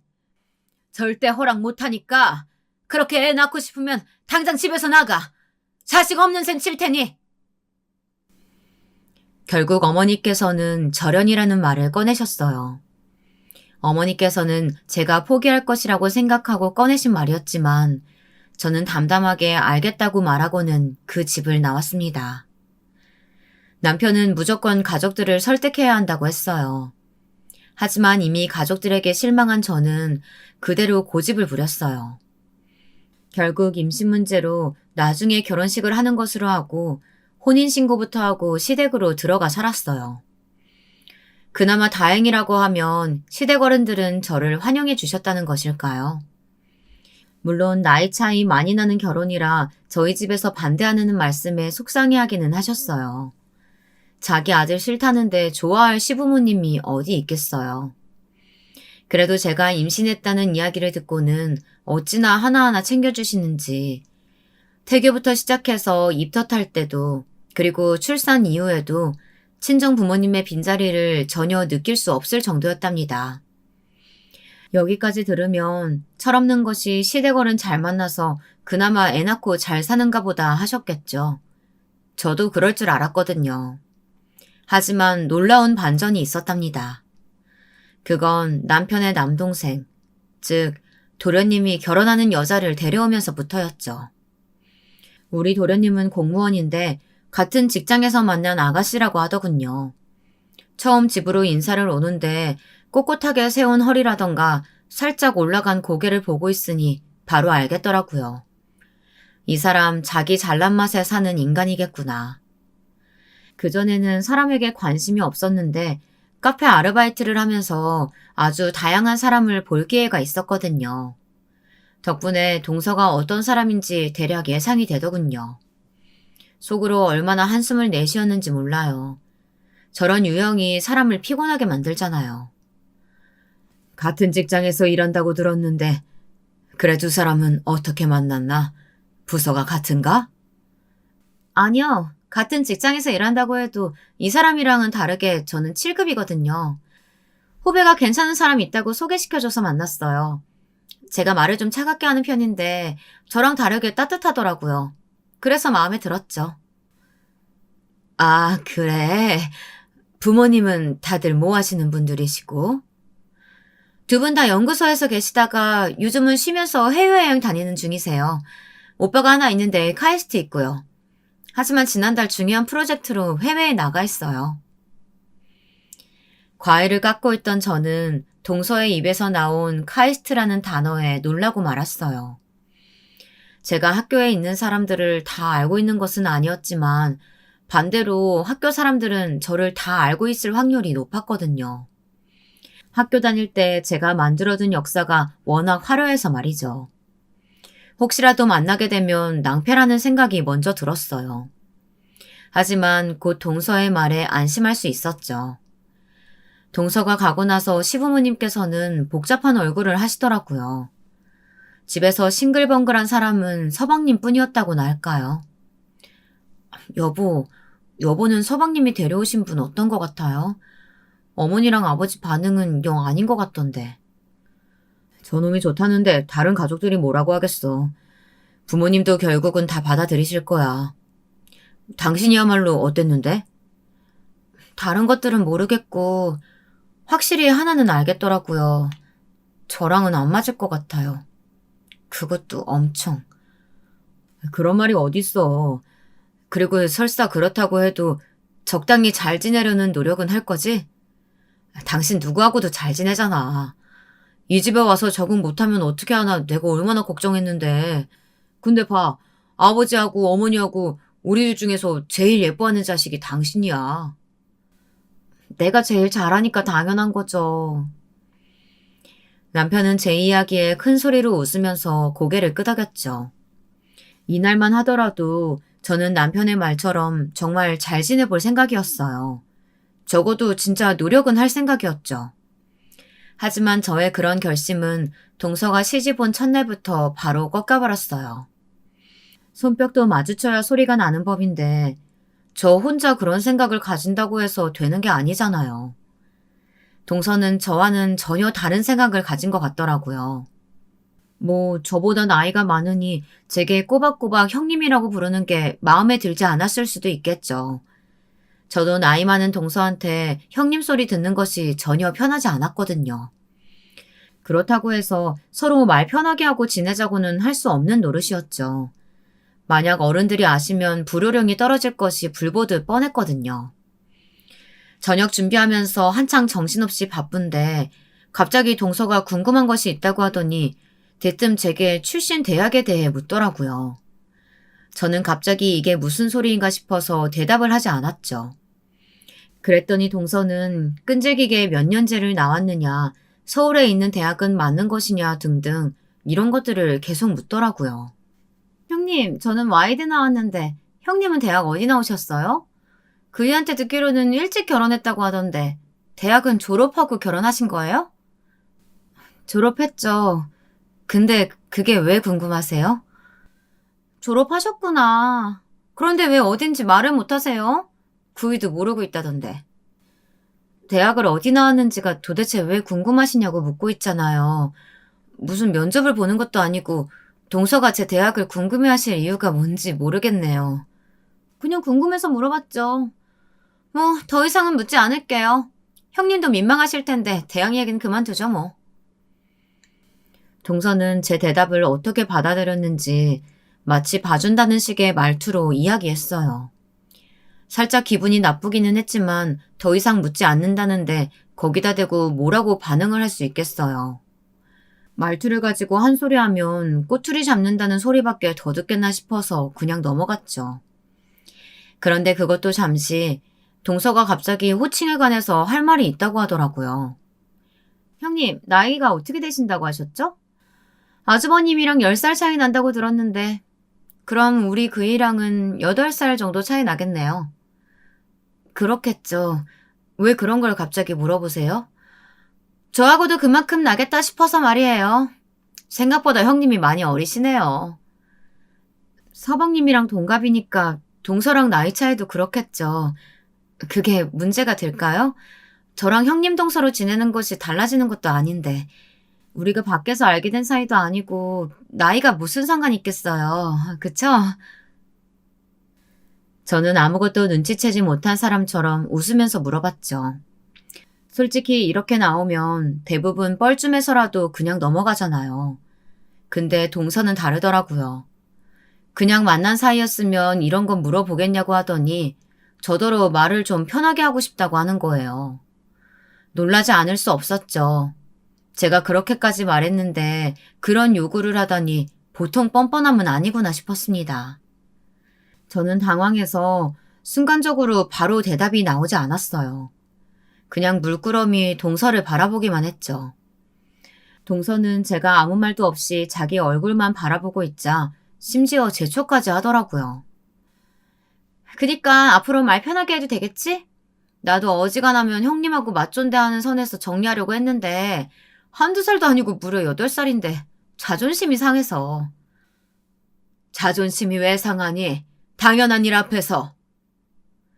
동서가 제게 따져드는 그 순간 아주 극적이게도 시어머니께서 들어오셨죠. 당연히 잔뜩 화가 나신 얼굴로 말이에요. 시어머니께서는 당장 저희 둘더러 방으로 들어오라고 하시더니 폭풍 같은 잔소리를 쏟아내셨어요. 시집 온 이후 이렇게 시어머니께 혼이 나본 적은 단 한 번도 없었는데 동서가 들어오자마자 이게 뭔가 싶었죠. 속으로는 동서가 100% 잘못했는데 왜 나까지 혼이 나야 하나 싶은 마음이 컸어요. 그네, 너 내가 모를 줄 알지? 아랫사람이 저렇게 나오는데도 따끔하게 혼내서 바로잡지도 못하고 가만히 있는 것도 네 잘못이야. 내가 어떻게 나오나 두고 보고 있었더니 아주 가관이더구나. 죄송합니다. 제가 좀 놀라서 반응 시기를 좀 놓쳤지. 안 그래도 한마디 하려고 했어요. 그래, 윗사람이면 윗사람답게 정확하게 따지고 들어가야 하는 부분은 그냥 넘기지 말고. 그리고 둘째, 너는 어디서 나이를 앞세워서 그런 말을 해? 아무리 그래도 형님은 형님이고 동서는 동서야. 선 넘지 말고 똑바로 행동해라. 하지만 어머니, 제가 8살이나 많은데 존칭 붙이는 것은 너무... 너무 뭐? 네 남편도 꼬박꼬박 형수님 불러가면서 존대하는데 시집 오자마자 이런 일로 시끄럽게 만들어야겠어? 시어머니께서 서방님까지 언급하며 잔소리를 하자 동서도 할 말이 없는지 알겠다고 대답하고 자리에서 일어나더군요. 하지만 그 뒷모습에서 전혀 반성의 기운이라고는 조금도 찾아볼 수 없었죠. 그래도 시어머니께서 한 말씀 하셨던 것이 무섭기는 했는지 그 뒤로 말을 놓자고 하는 일은 없더라고요. 그렇게 얼마나 지났을까요? 서방님 생일이 되어서 가족끼리 집에서 밥을 먹기로 한 날이었습니다. 이제 3살이 된 딸아이는 뭐가 그렇게 궁금한 것이 많고 알고 싶은 것이 많은지 잠시도 가만히 있지 않는 아이였어요. 저는 어릴 때 경험이 무엇보다 중요하다고 생각했기 때문에 딸아이가 물어보는 것은 뭐든지 아이에게 알려주고 대화를 나누려고 노력했죠. 터무니없는 질문이라고 할지라도 말이에요. 그날도 주방에서 정신없이 바쁜데 딸아이가 책을 가지고 오더니 제게 폭풍 질문을 던지더라고요. 한참 설명을 하는데 동서가 옆에서 피식거리며 웃더라고요. 딱 들어도 기분 나쁜 웃음이었죠. 딸아이가 있어서 무슨 의미냐고 물어보지는 못하고 그냥 넘어갔는데 딸아이가 아빠한테 이야기해주겠다고 하면서 나가자마자 동서가 먼저 이야기를 꺼내더라고요. 형님, 애들한테 아무거나 가르치면 안 된다는 사실 정도는 아시죠? 무슨 의미로 하는 말이에요, 동서? 제가 아이한테 거짓말을 하고 있단 소리예요? 제가 언제 그런 말을 했다고 그러세요? 저는 저렇게 호기심도 많은데 형님이 뭘 알고나 하시는 말씀인가 궁금해서 물었을 뿐이에요. 형님 자식이니까 형님이 알아서 하시겠지만 혹시나 아이한테 잘못된 거 가르칠까 봐 걱정돼서요. 그러니까 그 말이 그 소리잖아요. 뭘 알고나 하는 말이라니. 그럼 동서 같았으면 아이가 묻는데 아무 소리나 하겠어요? 아니면 아닌 건지 뭐하러 날까지 세우는지 모르겠네요. 형님, 제발 꼬아서 듣지 좀 마세요. 무슨 자격지심 있는 것도 아니고. 제가 무슨 말만 하면 삐딱하게. 이래서 교육이 중요하다니까. 동서는 제 반응이 과하다고 지적하면서 아무 일도 없었다는 듯이 주방에서 나가더군요. 혼자 남은 저는 기분이 확 상하면서도 너무 예민했던 것일까 살짝 후회가 되기도 했답니다. 하지만 그것도 잠시였죠. 아무리 생각해도 동서의 말투는 저를 무시하는 것이 확실했으니까요. 그 이후로도 동서는 제가 뭘 하기만 하면 사사건건 간섭하면서 저를 무시했어요. 그날도 갑자기 할 말이 있다고 시댁으로 찾아온 동서는 다짜고짜 제게 딸아이 영어 공부를 어떻게 하고 있냐고 물었어요. 그냥 집에서 영어 동화 들려주고 함께 읽고 있다는 식으로 말했더니 펄쩍 뛰면서 호들갑을 떨더라고요. 형님, 요즘 누가 집에서 영어를 가르쳐요? 파닉스에 대해서 좀 아세요? 이게 알파벳 좀 안다고 해서 할 수 있는 게 아니거든요. 처음 언어 배울 때 정확한 발음이 얼마나 중요한데 형님이랑 공부를 해요.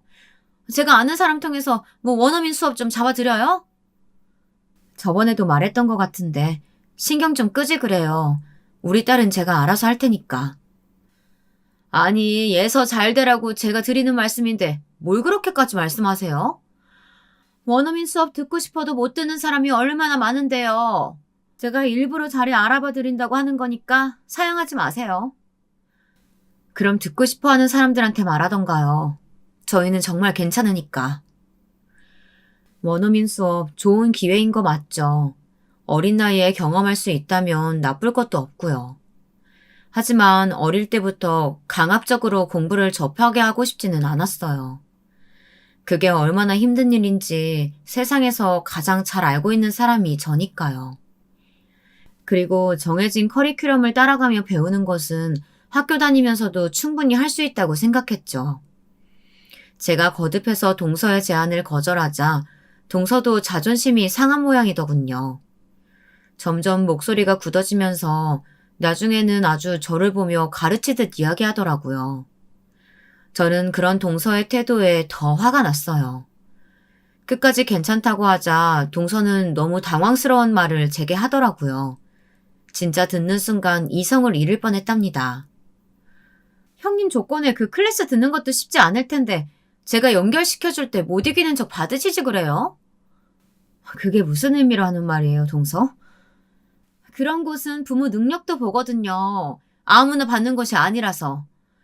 아주버님이면 몰라도 형님 수준이면 아예 못 들어가죠. 수준? 동서는 저에 대해 얼마나 안다고 그런 말을 함부로 하시는 건데요? 제가 많이 알 필요가 있을까요? 다 보이는데. 사람이 격조라는 게 딱 배운 만큼 나오거든요. 동서의 너무 어이없는 발언에 숨이 턱하고 차는 기분이 들었어요. 진짜 욕이 혀끝까지 올라오는 느낌이 들었죠. 동서는 그런 제 반응은 상관도 없다는 듯이 제게 잘 생각해보라고 하고는 그냥 나가버렸어요. 저는 잠깐 기다려보라고 했지만 동서는 급한 일이 있다고 다음에 이야기하자고 하더군요.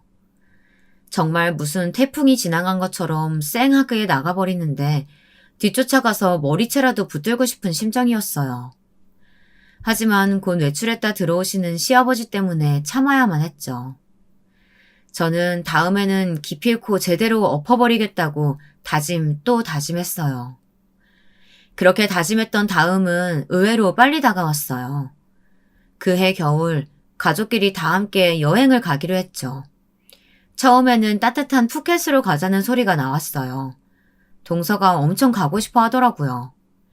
하지만 서방님 일정에 도저히 맞출 수가 없어서 그냥 제주도로 가게 되었는데요. 저는 솔직히 너무 좋았어요.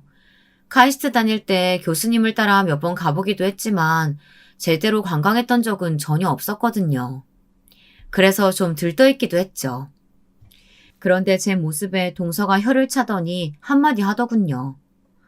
형님, 진짜 남 부끄럽게 왜 그렇게 들떠있어요? 무슨 공항 처음 오는 사람처럼. 혼전 임신으로 결혼해서 신혼여행도 못 가셨다고 하더니 혹시 비행기 처음 타보시는 건 아니죠?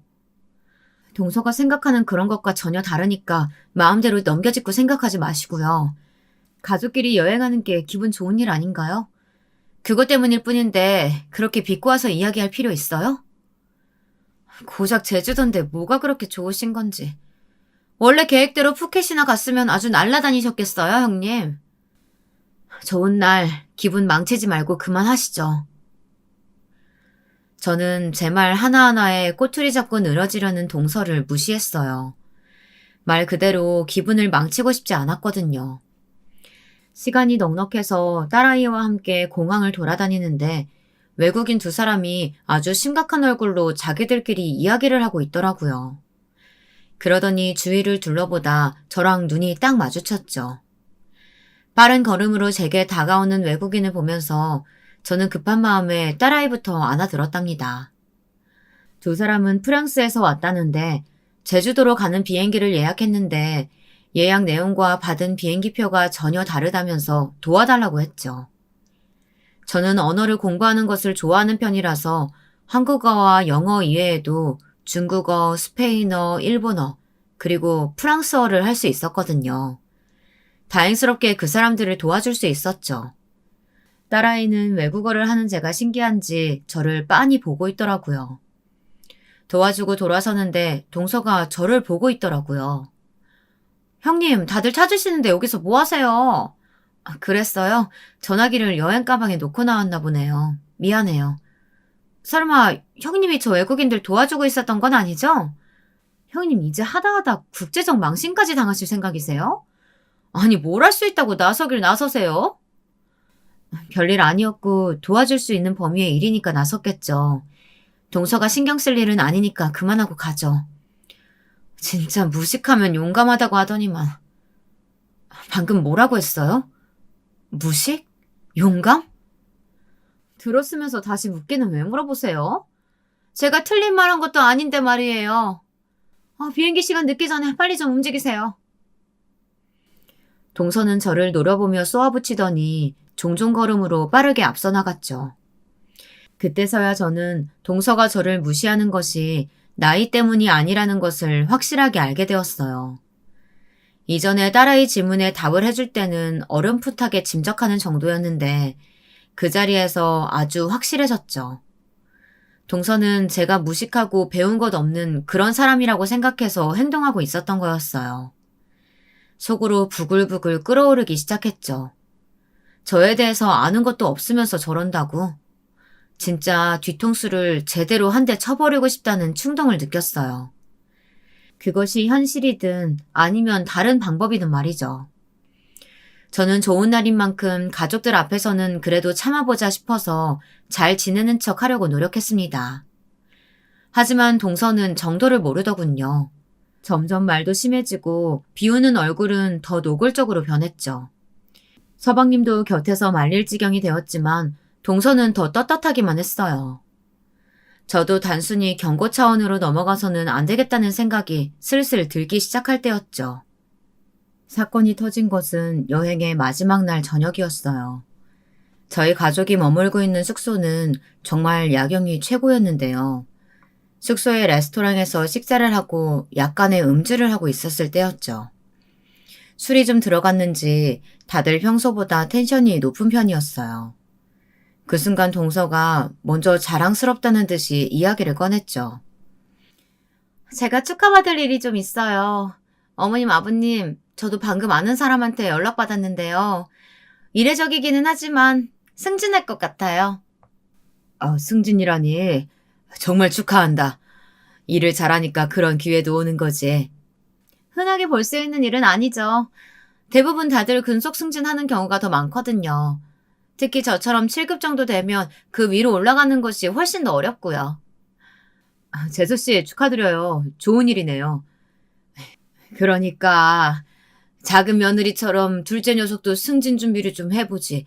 뭐 그리 욕심이 없는지. 저는 그냥 지금이 좋아요. 8급이면 충분하죠 뭐. 제가 그이의 이런 느긋한 성격이 좋아서 결혼했잖아요. 그리고 그이처럼 구출로 공무원 시작해서 올라가봤자 다 거기서 거기예요. 그이한테는 딱 지금이 수준에 맞죠. 하지만 전 다르거든요. 능력도 있고 앞으로도 쭉쭉 올라가려고요. 서방님을 무시하는 동서의 말에 시댁 식구들의 얼굴이 급격하게 어두워졌죠. 서방님께서는 어두운 조명에도 확연히 보일 정도로 얼굴을 붉히셨고요. 시부모님께서도 불편하신지 먼저 자리에서 일어나기까지 하셨답니다.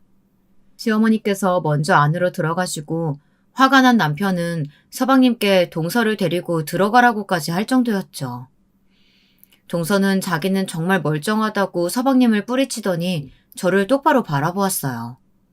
그리고는 너무나도 충격적인 말들을 쏟아내기 시작했어요. 형님, 그런데 형님은 예서 보면 걱정도 안 되세요? 하나도? 우리 딸이 왜요? 제가 뭘 걱정해야 되는데요? 우리 예서 잘 크고 있어요. 자식은 엄마 머리 닮는다고 하잖아요. 예서가 형님 머리 닮았으면 어떡해요. 사람들 앞에서 소리내서 말하지도 못하는 대학 나와서 그냥저냥 살다가 주제에 넘치는 남자 만나서 애부터 덜컥까지는. 그런 삶 살게 되면 어떻게 하나 걱정도 안 되시냐고요. 동서의 말에 가족들이 앉아있던 테이블의 분위기는 삽시간에 조용해졌어요. 다들 자신이 들은 소리가 뭔가 싶은 얼굴을 하고 있었죠. 그 중에서도 가장 충격받은 사람은 바로 저였어요. 다른 것도 아니고 딸아이까지 걸고 넘어지면서 이야기할 것이라고는 전혀 생각지도 못했죠. 하지만 동서는 멈추지 않았어요. 그렇잖아요. 보고 배운 것이 없는데 어쩌겠어요. 형님, 학교 다닐 때 공부는 어떠셨어요? 더럽게 못했죠? 사실 대학도 안 나오셨죠? 괜히 제 앞에서 민망하니까 나왔다고 하신 거 다 알아요. 내가 학창시절 때 공부 못했다고 누가 그래요? 동서, 입에서 나온다고 다 말은 아니에요. 제대로 알지도 못하면서 마음대로 넘겨짚고서는 다 아는 척. 동서는 자기가 뭐라도 되는 사람 같아요? 형님, 말이 지나치시네요. 아는 척이라뇨. 다 형님이랑 예서 생각해서 하는 말이잖아요. 형님이야말로 모르는 게 뭐가 대수라고. 좀 배우면 되지. 재수씨, 그만 좀 하시죠. 술주정이라고 들어주기에는 선을 너무 넘으셨습니다. 아주버님, 제가 예서를 예뻐해서 하는 말이에요. 아주버님은 예서 잘 키우고 싶지 않으세요? 그러니 지금이라도 정신 차리고 제대로 된 교육을 좀 받게 알아보세요. 매번 이상한 문화센터 이런 곳만 다니는데 그런 곳에서 도대체 뭘 얼마나 배운다고요? 제가 예서가 너무 불쌍해서 드리는 말이니까요. 재수씨, 우리 예서 걱정이라고 말끝마다 하시는데 우리 딸은 우리가 알아서 할 테니까 도움 안 되는 걱정은 그만 좀 하시죠. 남편이 이를 악물고 말하자 그제야 사태의 심각성을 깨닫게 되었는지 동서가 헛기침을 하면서 제 시선을 피했어요. 제 머릿속에는 동서를 어떻게 해야 한 방에 꽉 눌러줄 수 있을까 그 생각만으로 가득했죠. 서방님께 끌려가듯 들어가는 동서의 뒷모습을 보면서 저는 기필코 오늘의 이 치욕을 대갚아 주겠다고 다짐했습니다. 남편은 그런 제 속도 모르고 제가 상처받았다고 생각하는지 연신 미안하다는 말을 하더군요. 동서의 말은 듣지도 말라고 하면서 말이에요. 저는 그런 남편의 손을 굳세게 마주잡고는 괜찮다고 했죠. 여행에서 돌아오고 저는 어떤 방법으로 동서를 물먹일 수 있을까 고민하고 또 고민했어요. 그리고 깨달았죠. 공무원. 동서보다 높은 급수의 공무원이 되어서 찍소리도 못하게 만들어줘야겠다는 생각이 들더라고요. 물론 친정 식구들 앞에서 죽어도 공부는 안 한다고 했던 지난달의 모습이 생각나기는 했죠. 하지만 지금 당장 동서에게 한 방 먹이는 것이 더 급했던 저는 그날부터 바로 서점으로 달려가 5급 공무원 교재를 사서 돌아왔어요. 시험 준비부터 시작할 생각이었죠. 1차 시험을 보니 제 기준에서는 별거 아니더라고요. 영어야 뭐 언제 시험 쳐도 가뿐했고 한국사 자격증이야 따면 그만이고 다른 과목들 넉넉하게 한 달이면 되겠다 싶었죠. 오랜만에 다시 공부를 하려니까 쉽지는 않더군요. 우선은 시간을 100%로 다 쏟을 수 있는 상태가 아니다 보니 짧은 시간에 집중도를 높여야 한다는 어려움이 있더라고요. 하지만 제가 누굽니까? 조기 졸업으로 카이스트까지 나왔는데 그 정도는 금방 적응했죠. 예전에 공부하면서 행복했던 기분들을 다시금 느끼기도 하고요. 아마 제 이야기를 듣고 계시는 분들은 제 말에 조금도 공감할 수 없다는 반응이실 수도 있겠네요. 그래도 자신이 잘할 수 있는 것을 다시 시작하는 사람의 마음이 어떨지 생각하신다면 충분히 제 마음도 이해할 수 있지 않을까 싶기는 해요. 하여튼 그렇게 시작된 공부는 가족들 몰래 진행되었어요. 심지어 남편도 제가 무엇을 하는지 조금도 몰랐죠.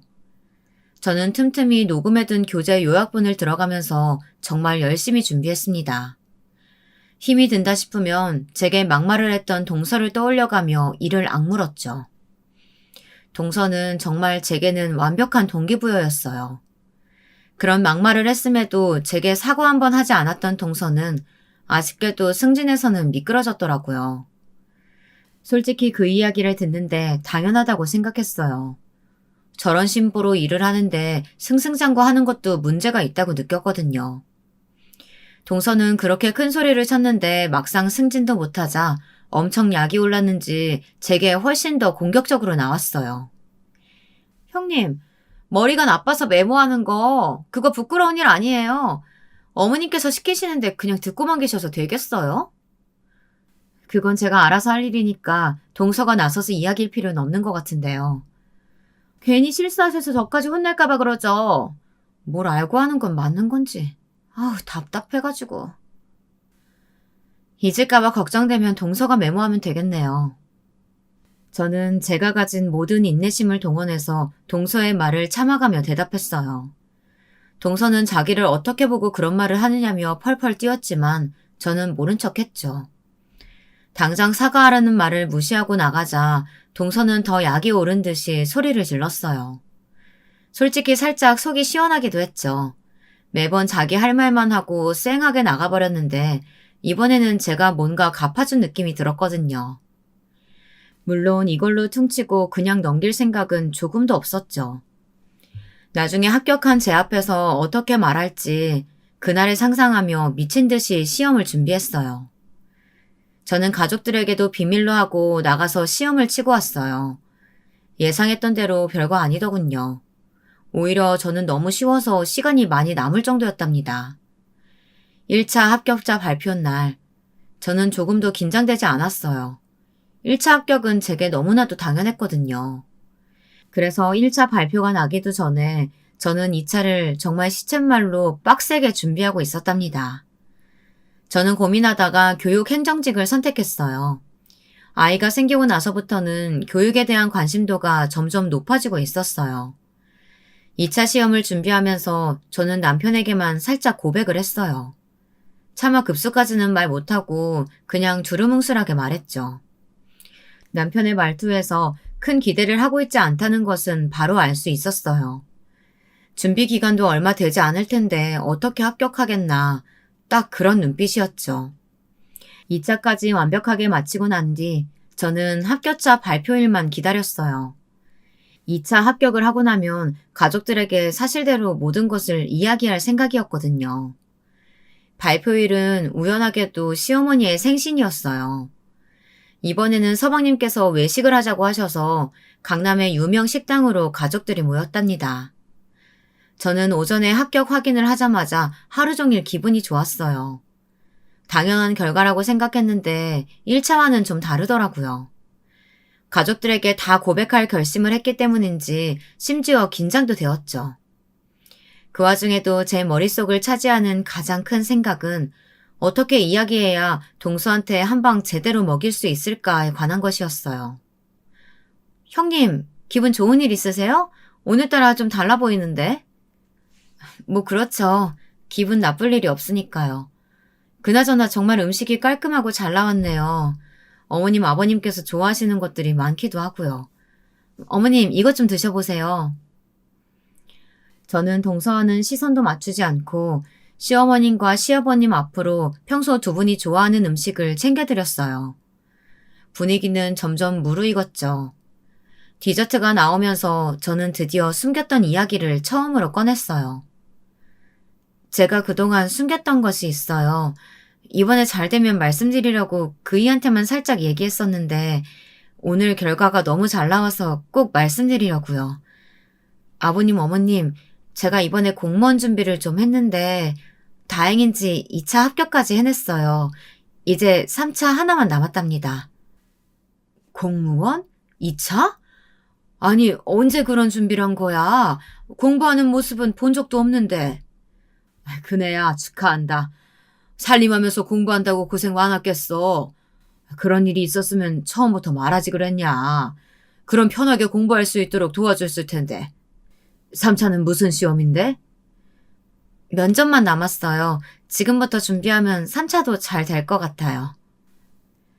가족들의 쏟아지는 축하 속에서 저는 처음으로 공무원 시험을 준비하면서 성취감 같은 것을 느꼈어요. 뿌듯했죠. 무엇보다 금방이라도 눈이 앞으로 쏟아질 것처럼 크게 뜨고 저를 바라보고 있는 동서의 표정이 너무 마음에 들었어요.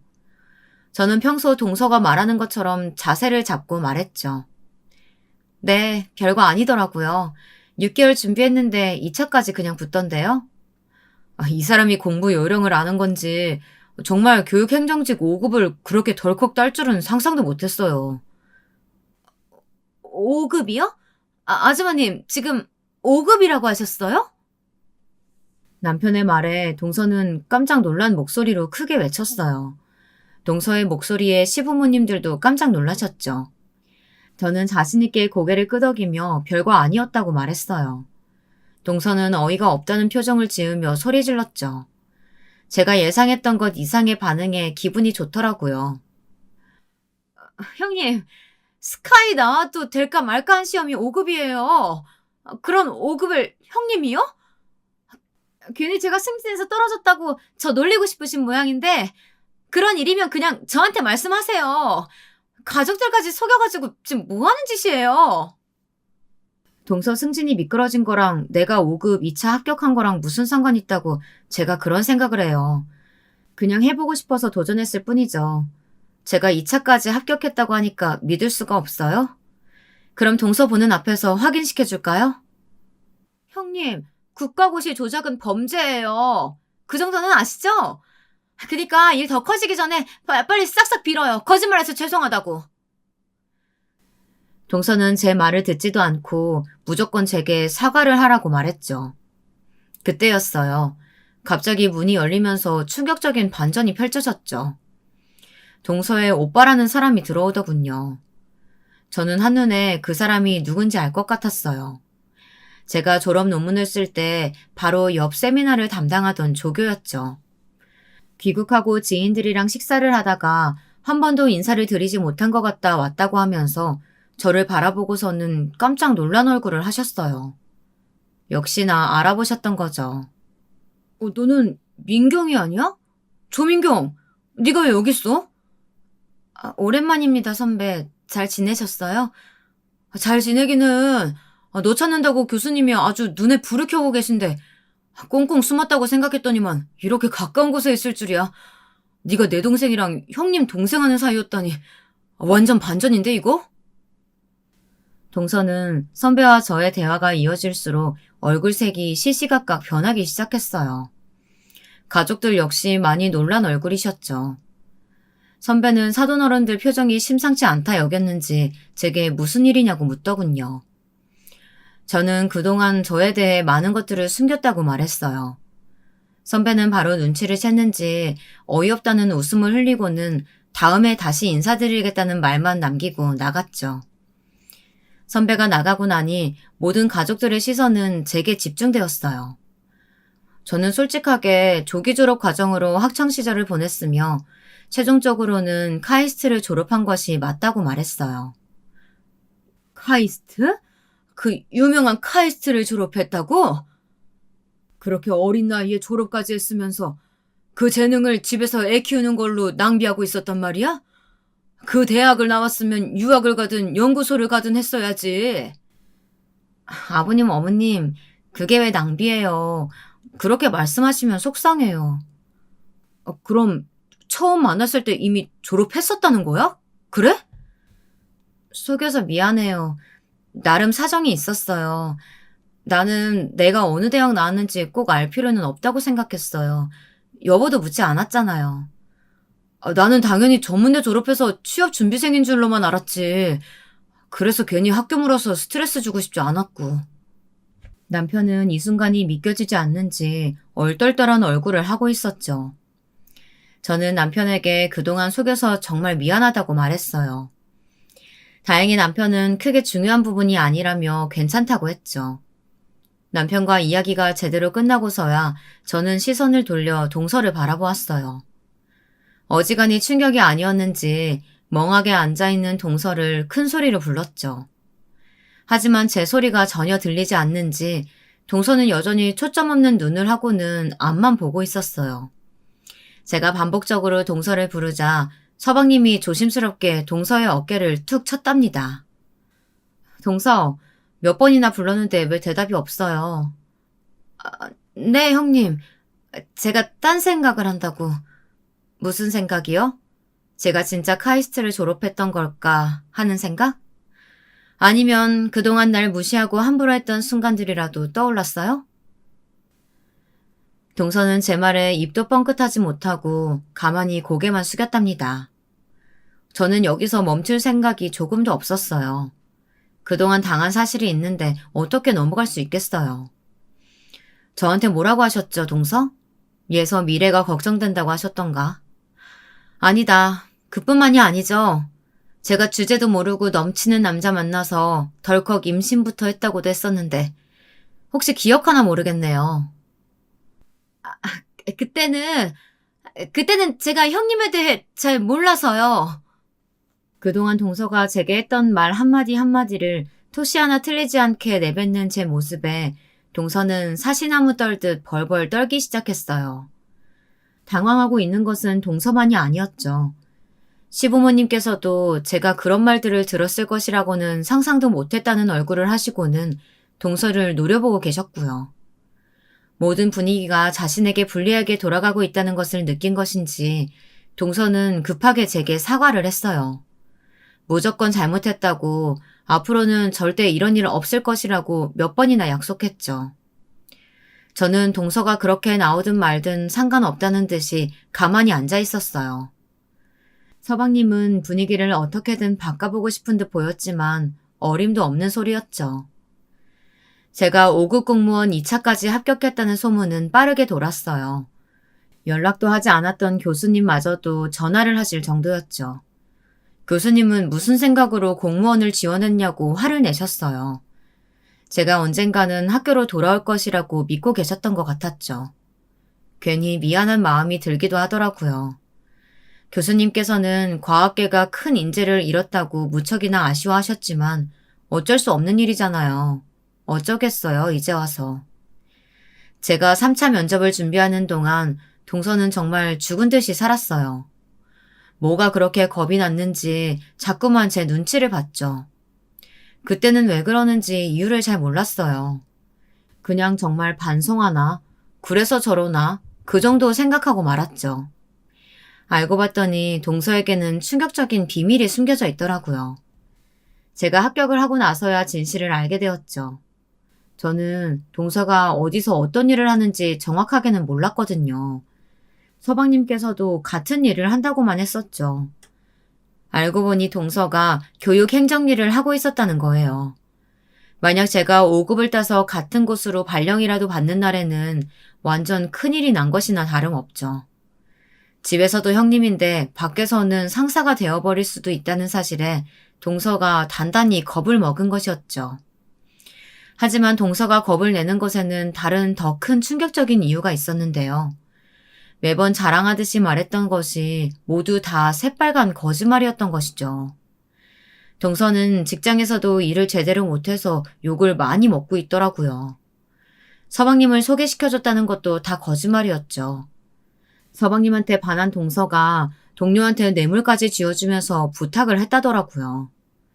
우리한테 와서는 온갖 고고한 척, 잘난 척 다 하더니만 밖에서는 동료들한테 믿음조차 주지 못하고 겉돌고 있었는데 그 사실이 밝혀지는 것이 무서웠던 것 같았죠. 다행이라고 해야 할지 5급 공무원이 된 저는 동서와는 관계없는 곳으로 발령을 받았어요. 그럼에도 불구하고 동서의 거짓말을 모조리 알 수 있었던 것은 5급 준비를 하게 되면서 알게 된 사람이 동서가 있는 곳으로 발령을 받은 덕분이었죠. 모든 것이 다 까발려진 동서는 완전 기죽은 모습으로 숨도 크게 못 쉬면서 시댁에 왔어요. 그동안의 행동으로 인해 가족들과도 서먹한 사이가 되어버리기도 했죠. 하지만 동서가 겁을 내는 것은 다른 것 때문이었어요.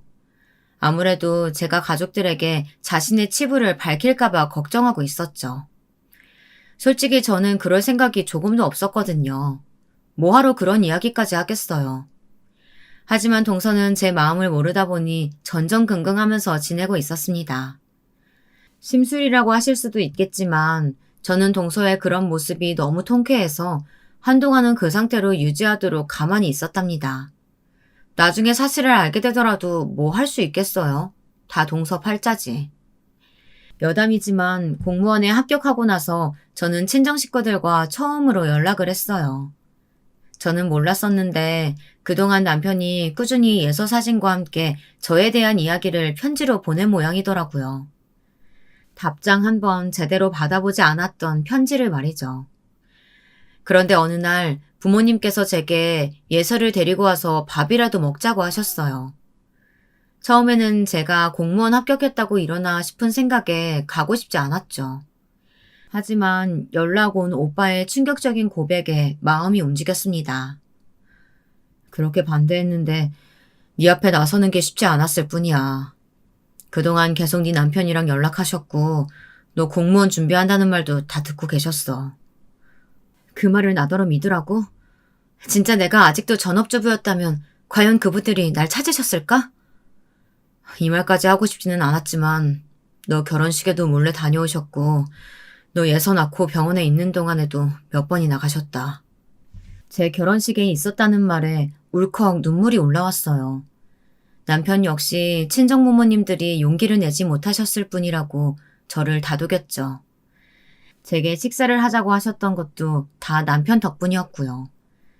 저는 정말 오랜만에 친정 식구들과 함께 자리를 가졌어요. 세월 앞에 장사 없다고 다들 많이 늙으셨더라고요. 저희 부부는 혼인신고 후 4년이 넘어서야 정식 결혼식도 하고 신혼여행도 다녀올 수 있었어요. 그 결실로 제 뱃속에는 새 생명도 있죠. 뒤늦은 허니문 베이비라고나 할까요? 직장을 다니면서 퇴교에 힘쓰고 있는 중이랍니다. 모든 것이 제자리로 돌아온 지금이 제게는 너무나도 행복한 순간이네요.